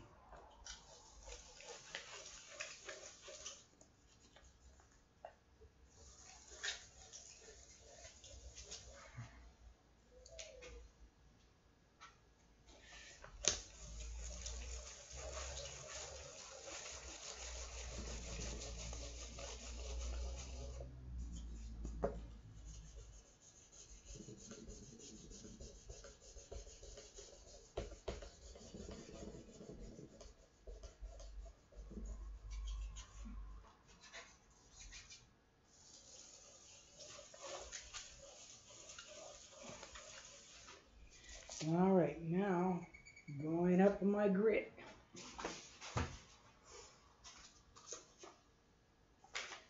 400, 3,000.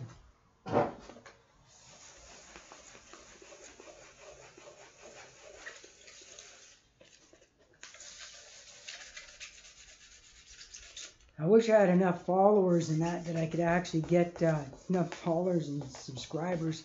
That way I could have my own little thing going on with the emoticons.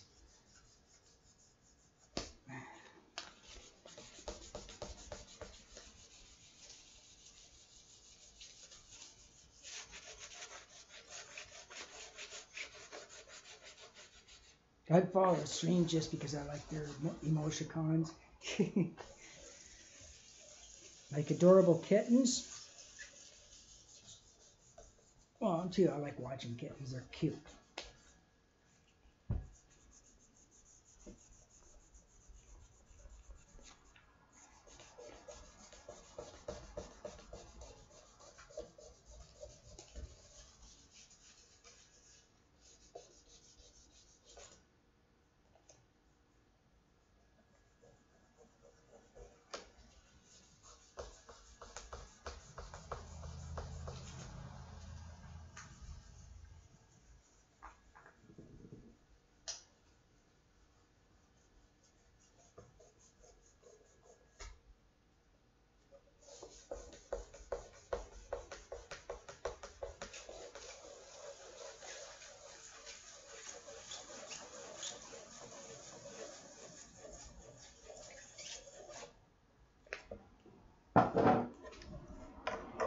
That is starting to give her a sheen. I'm going to go to that area where it's kind of a little bit...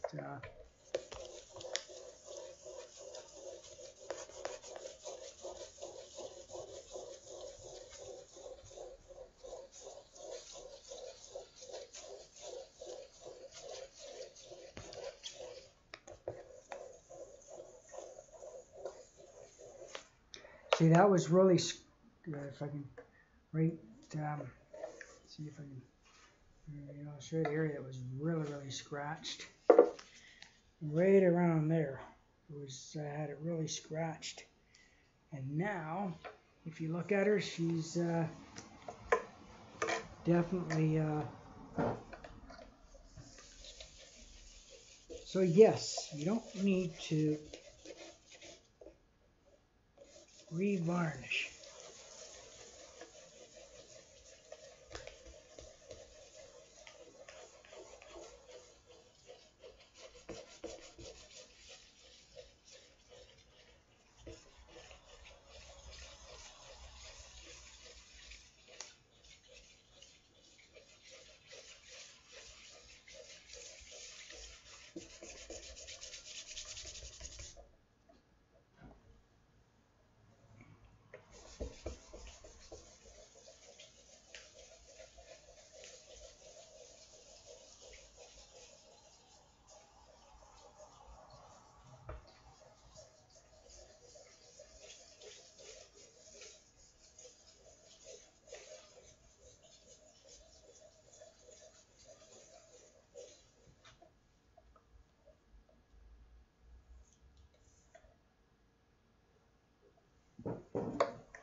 See, it's getting shinier.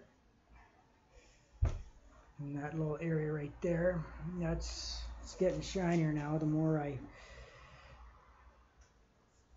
sand the 3000 sandpaper.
Yeah, put the shades on it, you're getting bright. Yeah, that's what I want, nice and bright and shiny.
right back. Just going to check out my light.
Yeah, I may just put another, yeah, I think I'm going to put another coat on.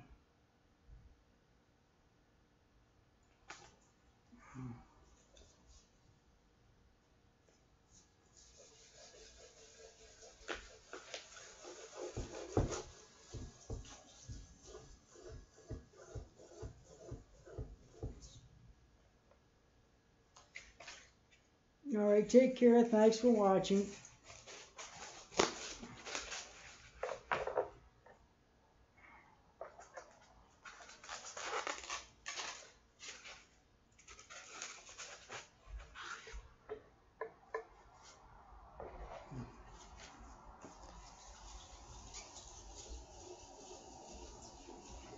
Yeah, I'm going to put another coat of varnish on her.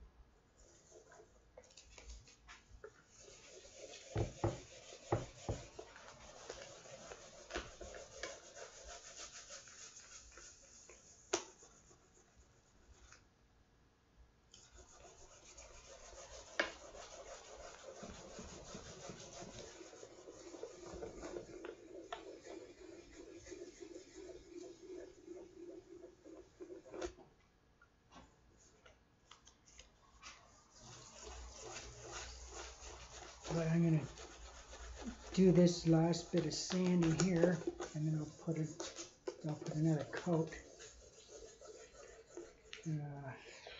It'll be a thin coat. I don't want to go out too thick. That way, A, it dries faster, and I don't get any runs.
Yeah. Yeah, I'm going to put another coat on her.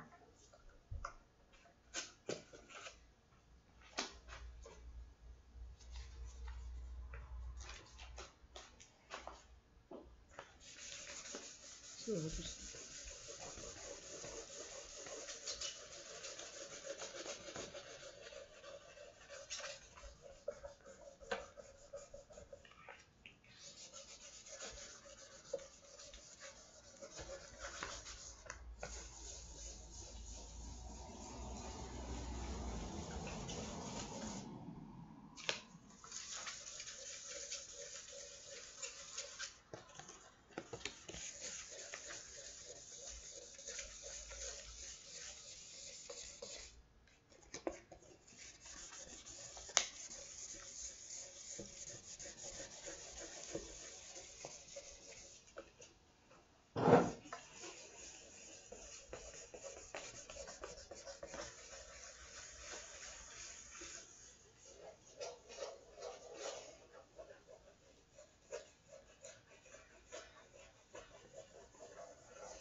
go ahead and put another coat on her.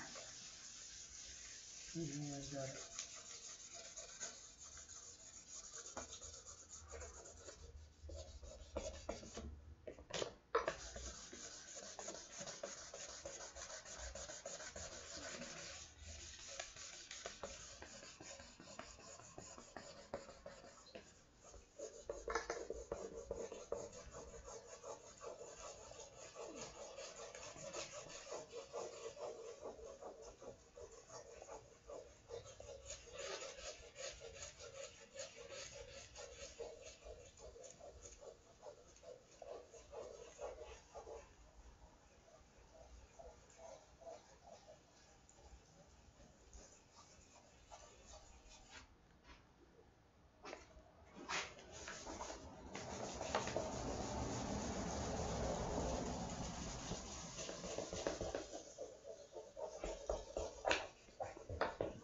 so right now I'm using 800 grit sandpaper,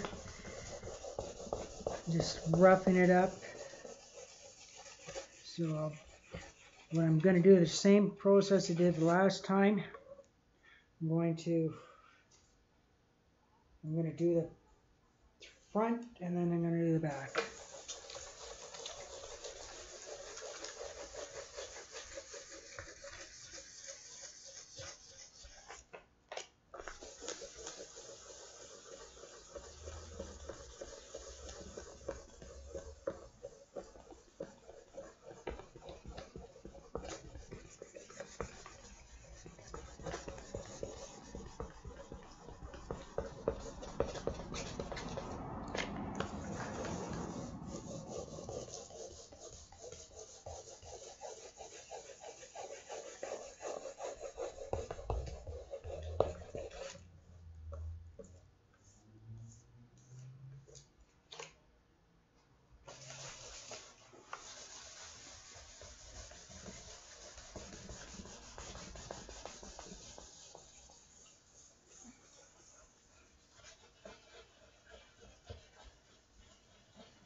I want to get it done, but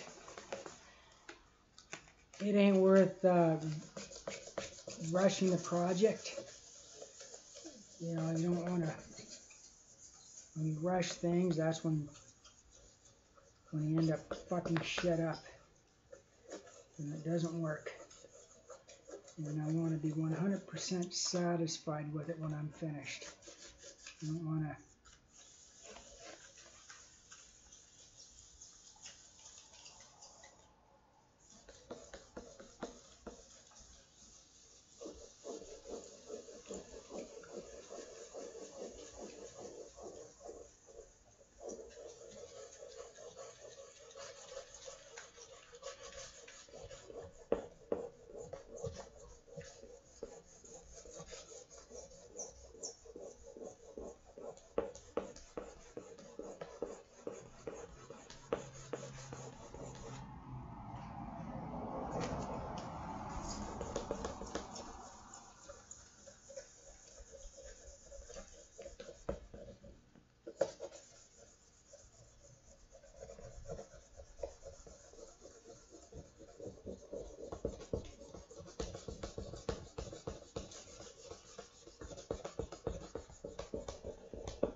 it's better to do it this way and have a nice job and be exactly how I want it than to kind of rush it. I was hoping not to need to put a fourth coat on, but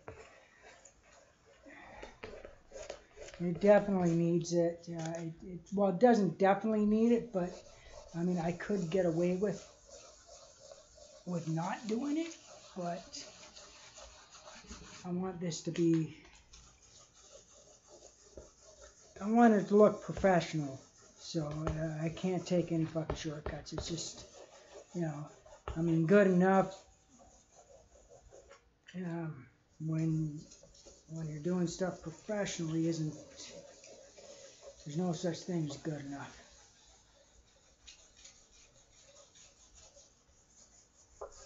I mean, I'm looking for that wow factor that when I look at it,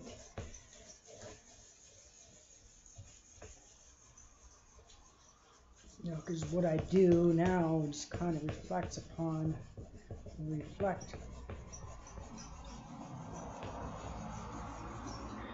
it's a reflection of me, so I'm not satisfied 100%, and how can I expect anybody else to be, right?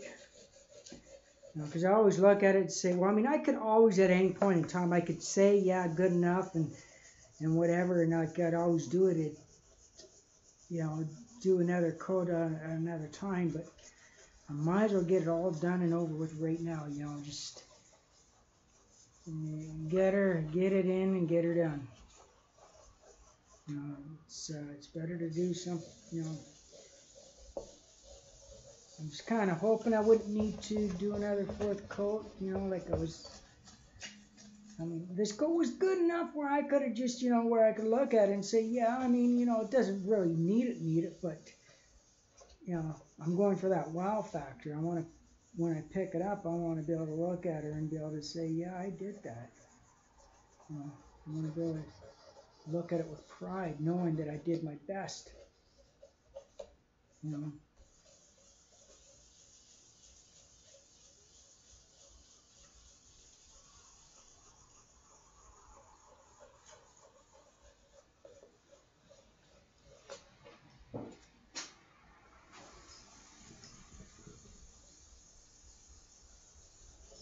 You know, I was never one to do things half-assed anyway, so it's,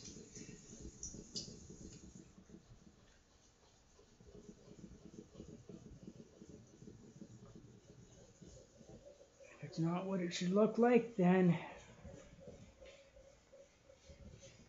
but I don't know, who knows, maybe when I'm done doing this bit of sanding, it just might have that sheen and that glare that I'm looking for, and then I'll be 100% satisfied. Maybe, but I doubt it. I have my doubts. It looks like to get that absolute stunning look, I'm going to need to do another coat. But hey,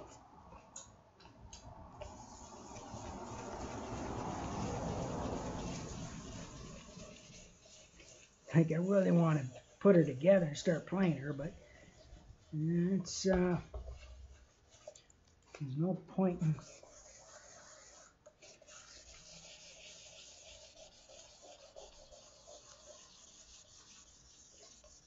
I don't want to play her that bad that I don't want to. That I'm going to risk doing a bad job on something. You know, it's just. It's not something that.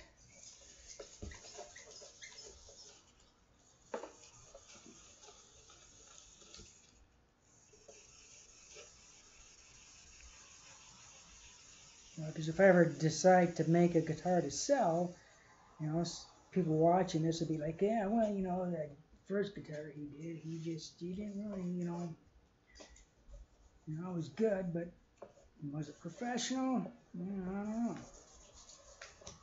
So it's one of those questions that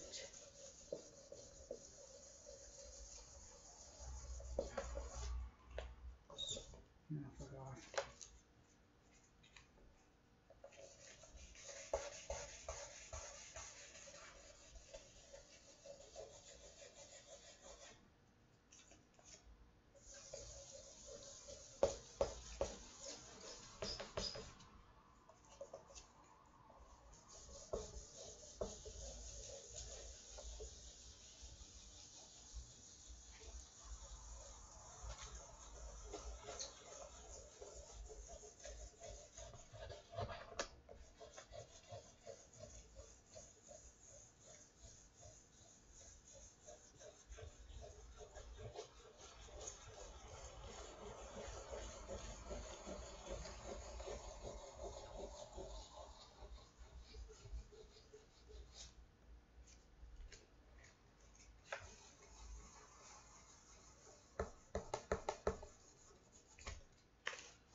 Well, time will tell though when the sandy's done whether or not I'm going to need to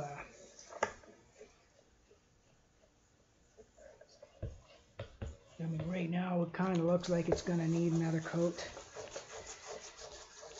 So I'm using, went to 600 sandpaper grit, and this is going to even everything out, and it's going to tell me whether or not I need another coat when I'm done scratching the surface enough.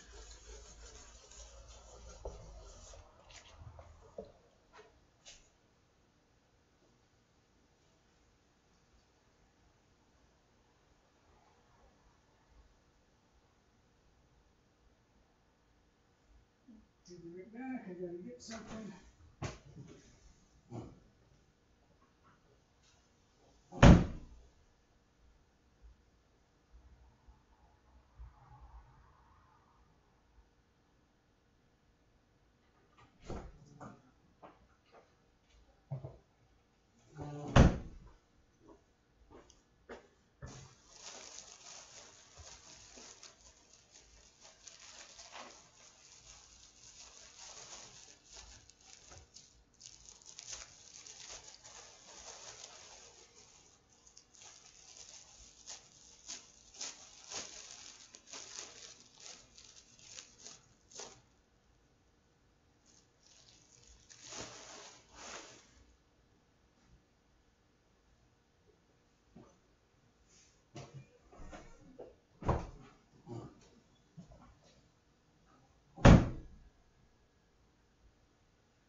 See, that's what it should look like when it's finished.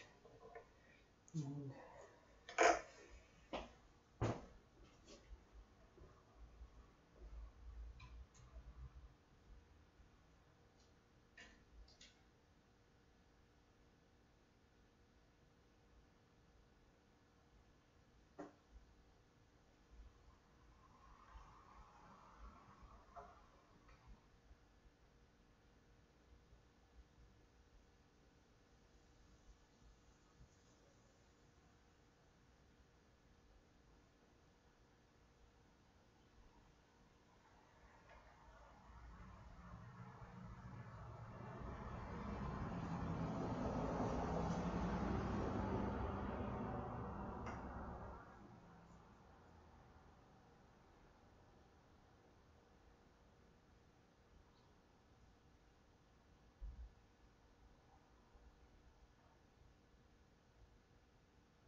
yeah, it's definitely going to need another coat for sure.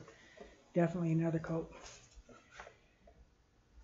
At least the back is going to need another coat for sure. I don't know about the other.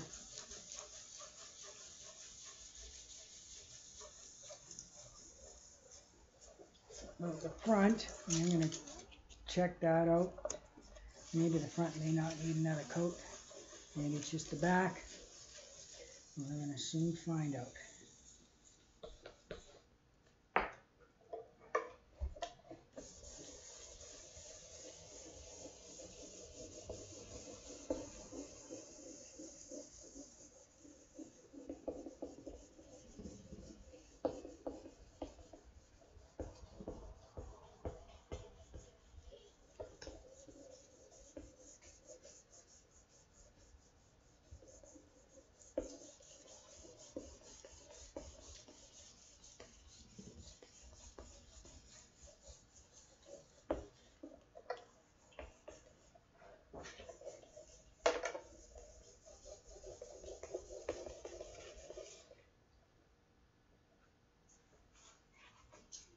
It does for sure need, yeah, in fact, it does need another coat.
All right, now let's go to the top.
Yeah, I'm gonna do the top too.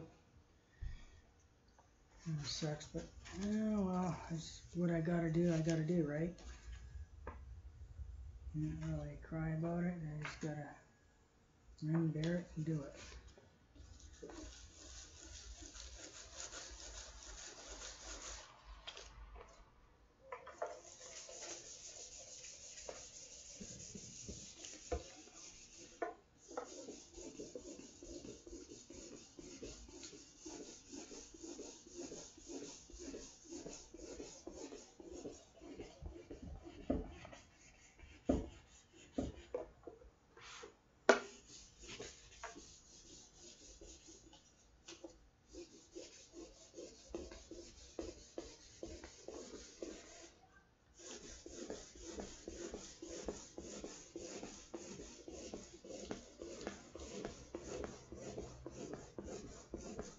So I'm just roughing up the surface.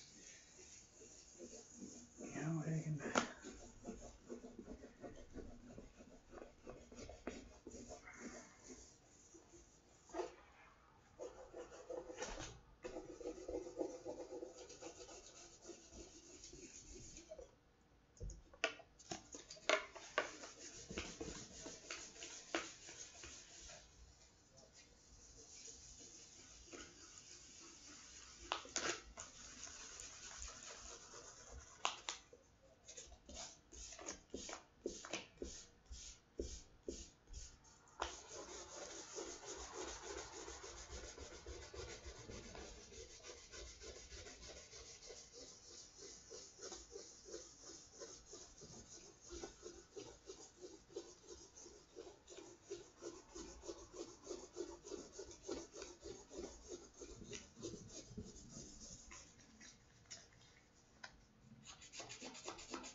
I didn't want to have to do another coat, but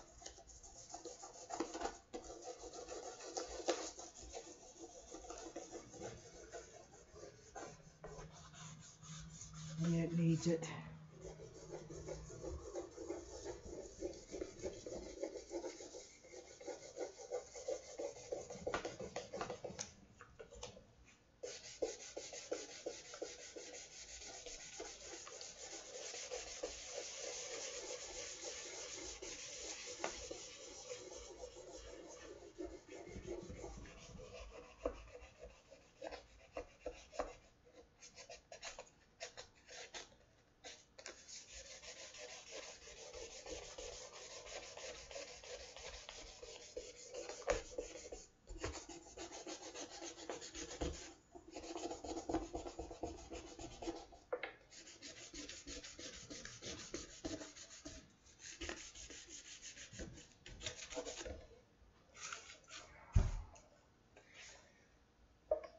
I was hoping I wouldn't have to do another coat, but anyway.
Well, with anything, it's always that last stretch of the highway that kind of just, it's going to be the most time consuming and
Alright, so time to put my last coat on.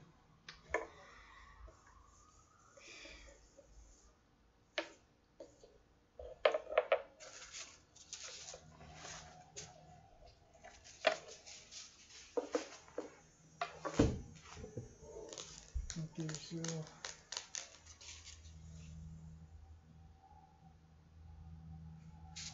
I'm going to do the back first. This time I'm doing the back first.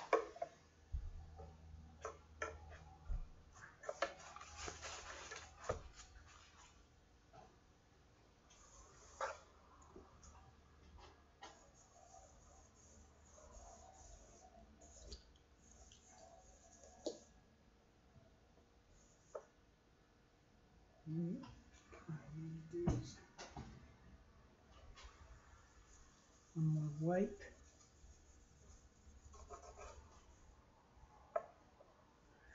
with the cloth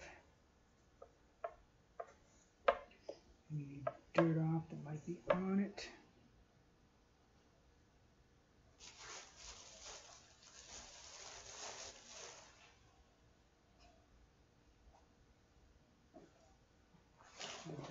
Put everything away you need.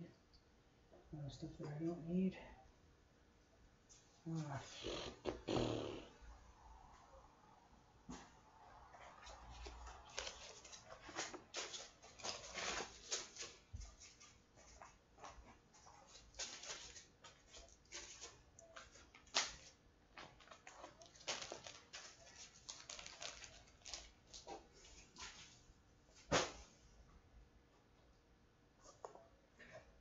There's one more thing. I'll wipe it. I can just wipe it down one.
Alright, so well, what I'm going to do this time is I'm going to hang it up.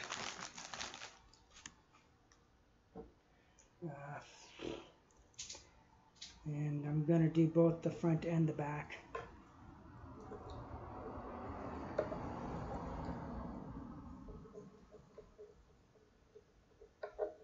I'm going to do both the front and the back today, so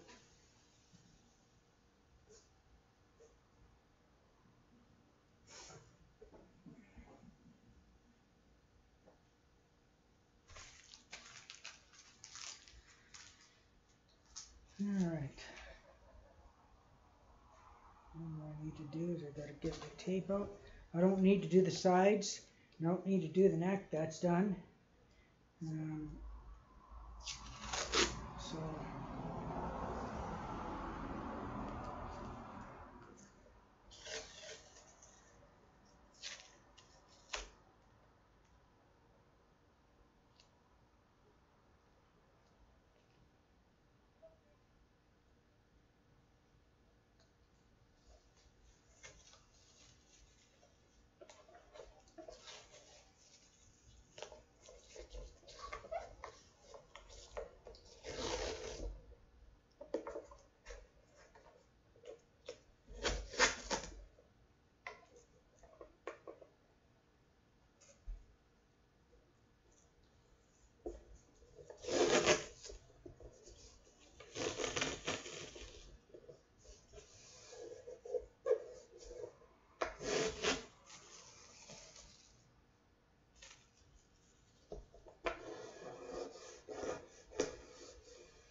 this will be the last coat that I do.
I mean, I could have gotten away with, you know, not doing another coat, but it's not a matter of what you can get away with and what you can't. It's a matter of doing a good job and taking pride in what you do and doing it right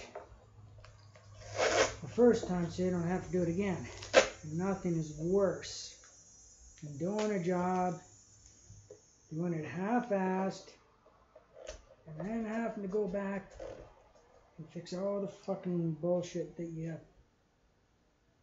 You know, it's just not, it ain't worth it. It really ain't worth it.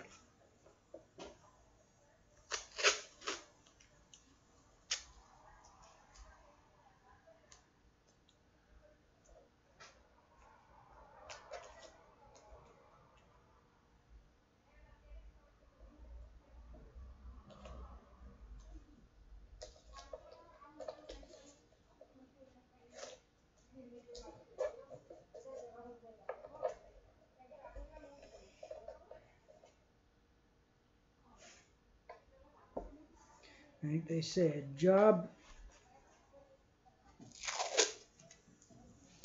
where you don't put everything you got into it ain't a job worth doing. You know you can do better.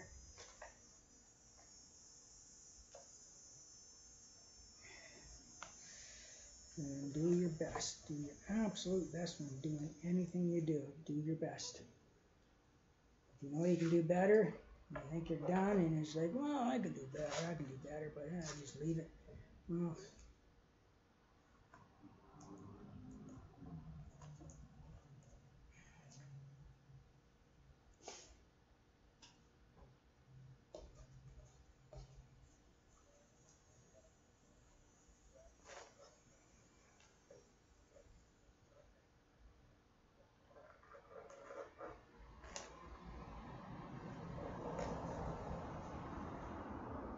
that's the difference between a professional and an amateur. Professional says, you know, this ain't the best that I can do, and I gotta do it over again, and like it or not, that's the way it's gotta be.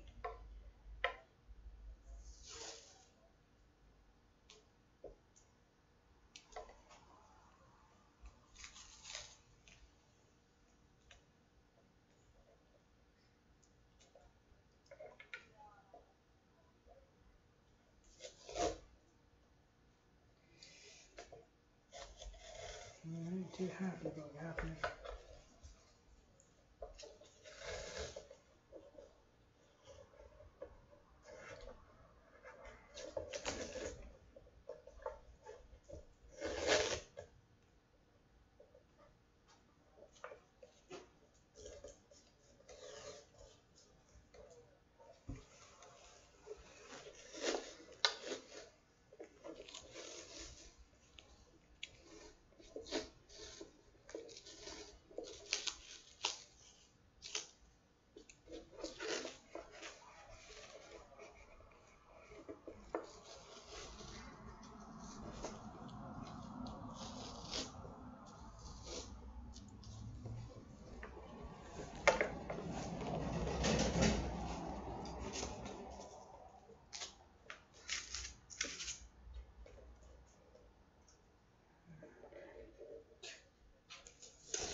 Coat number 4.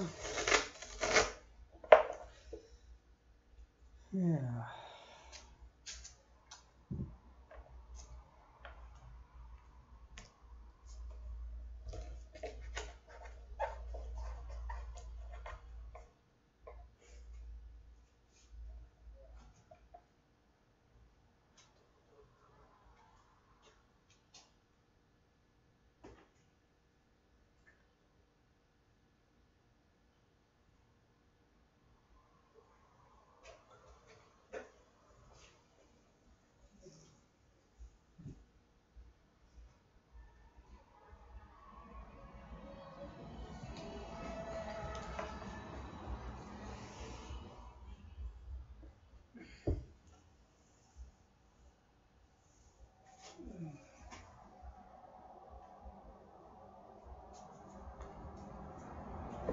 Alright guys, here goes coat number 4.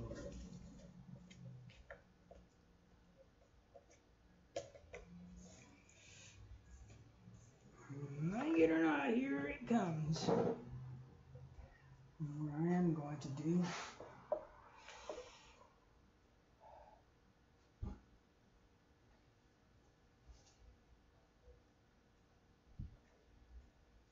just clean it up.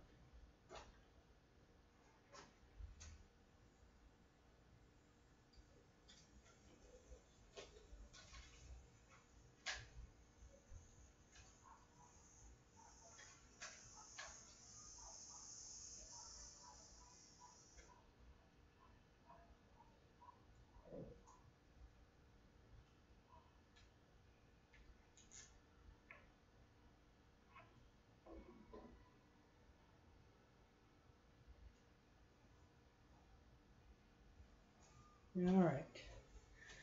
So I'll move this so you guys can see what I'm doing here.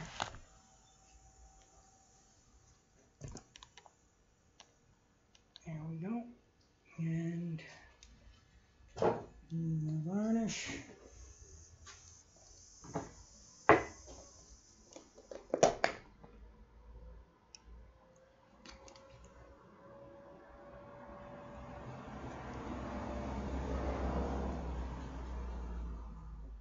And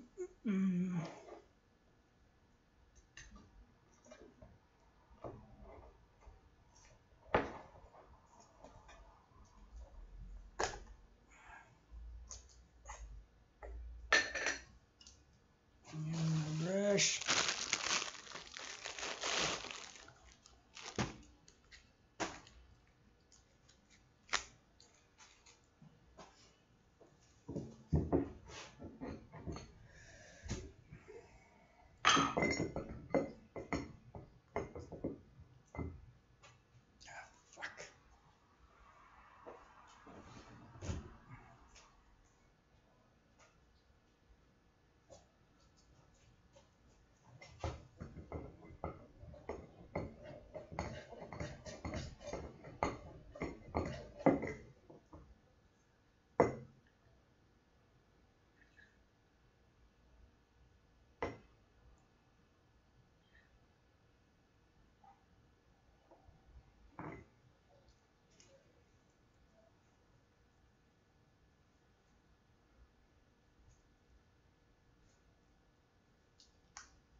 Right.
Alright, so that looks to be done.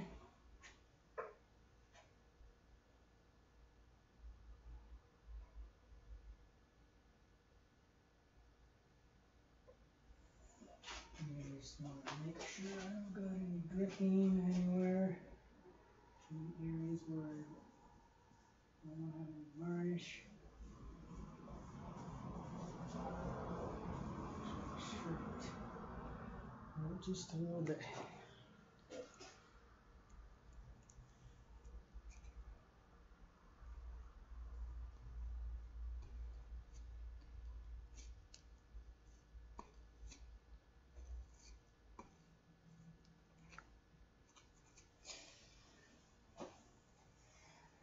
Brush, brush over on the back because it doesn't look like it's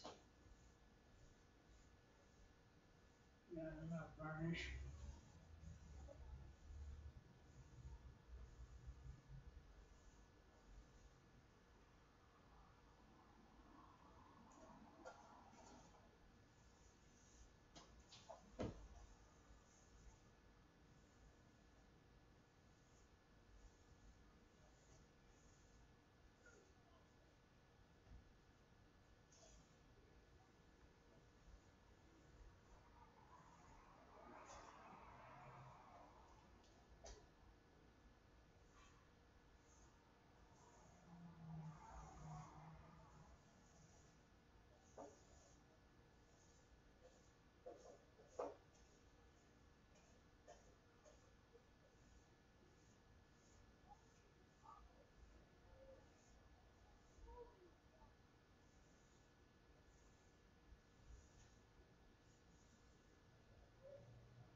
Put it up for a minute.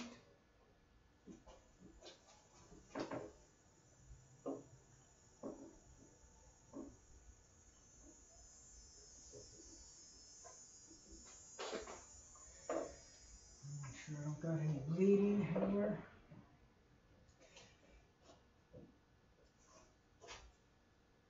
Any runs.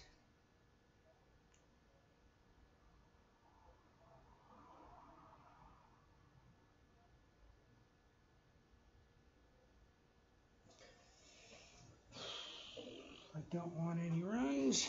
I cannot afford that at this stage in the game. My brush is pretty much dried now, so it's, I should say it doesn't have any shit on it, so if there's any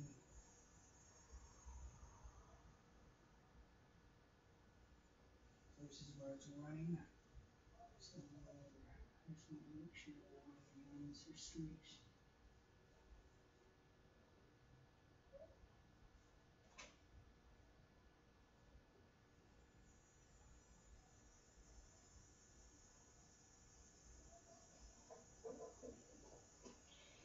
Alright, so that should be done.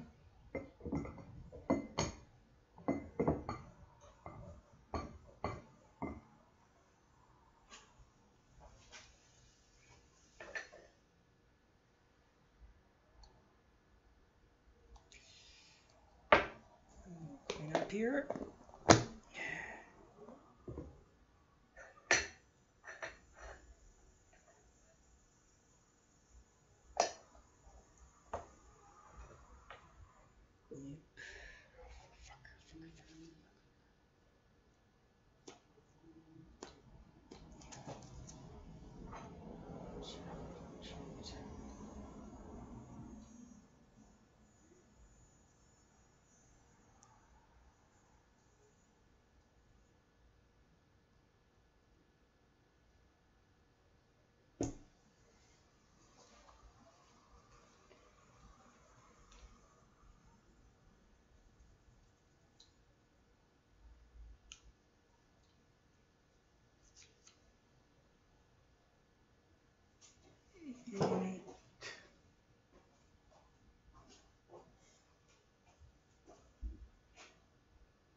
Run right there.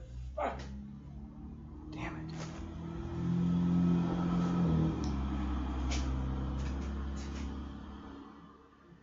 See it?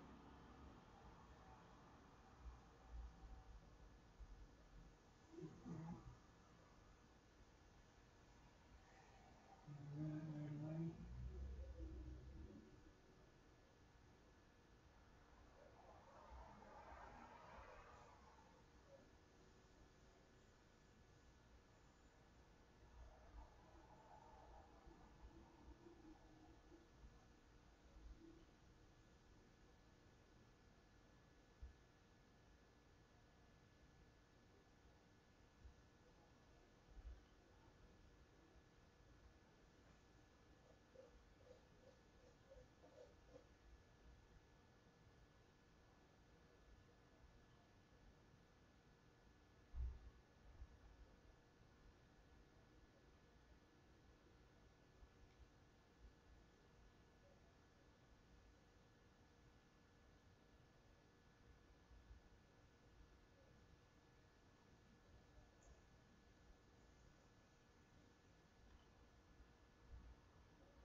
No noise there either. Good, good. I'm happy. I'll be right back.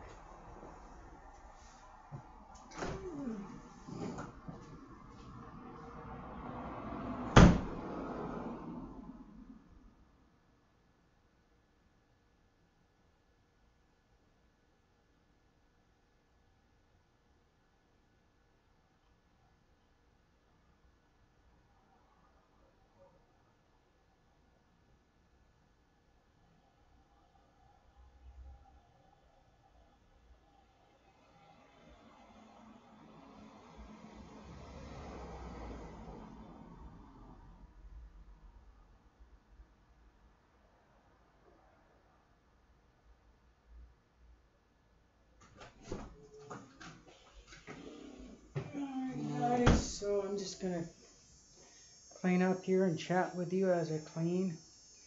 So that should be the last coat.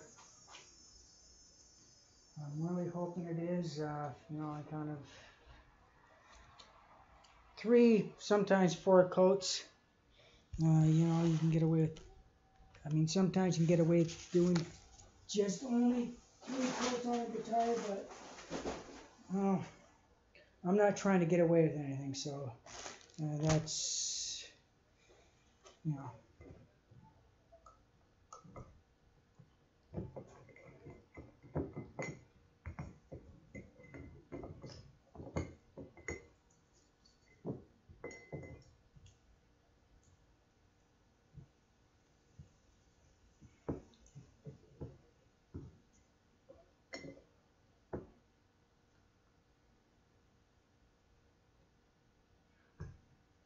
Like if you're thinking of what you can get away with, then chances are you're going to cut corners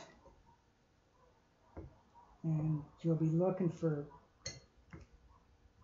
you know, you'll be looking for ways of cutting corners, and if that's your mindset, I mean, some people, it's, you know, I'm not going to tell anybody what to do, but not something that I would do.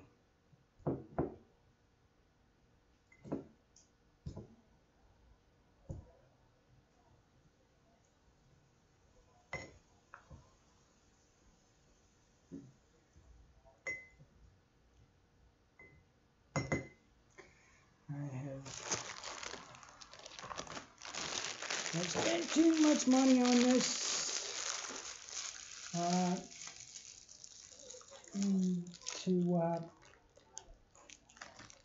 to try and see what I can get away with, you know, and that. And so it's just one of those things where it's got to be good. I spent a lot of money, put a lot of time and effort into it, and I want it to be as perfect as I can get it to be.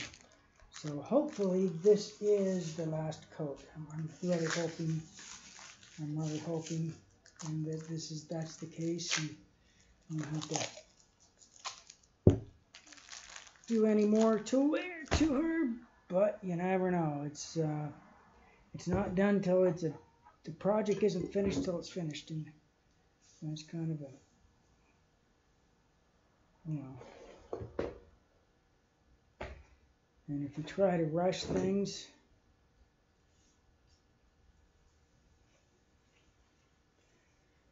it's never going to turn out.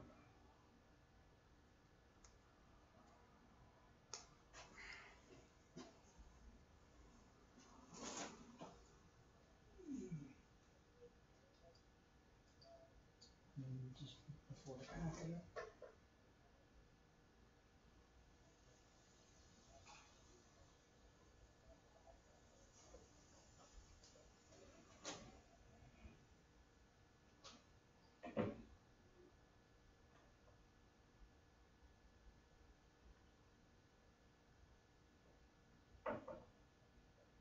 I just want to make sure there are no runs. Looks good. That looks good. Doesn't look like it's running right now.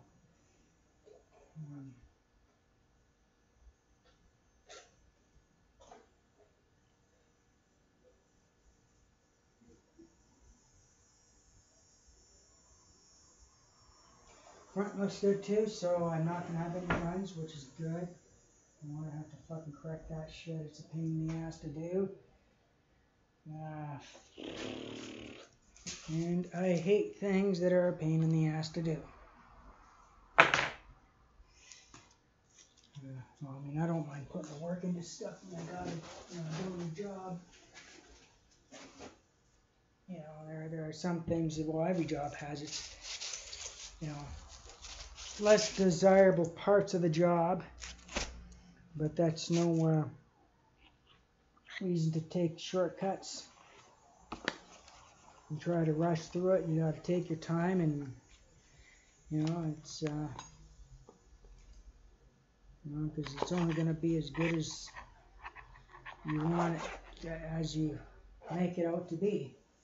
And if you're going to try to take shortcuts and rush things,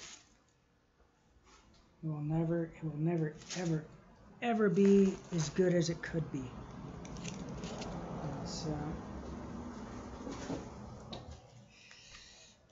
And always clean up your shop area when you are finished. You cannot rush the cleanup part. So thank you very much for watching, everybody. I appreciate your views.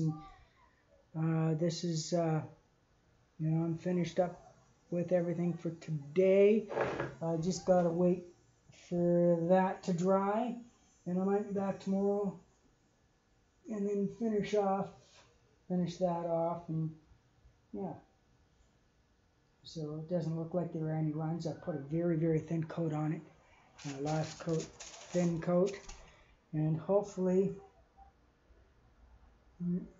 tomorrow it comes out shining like a diamond.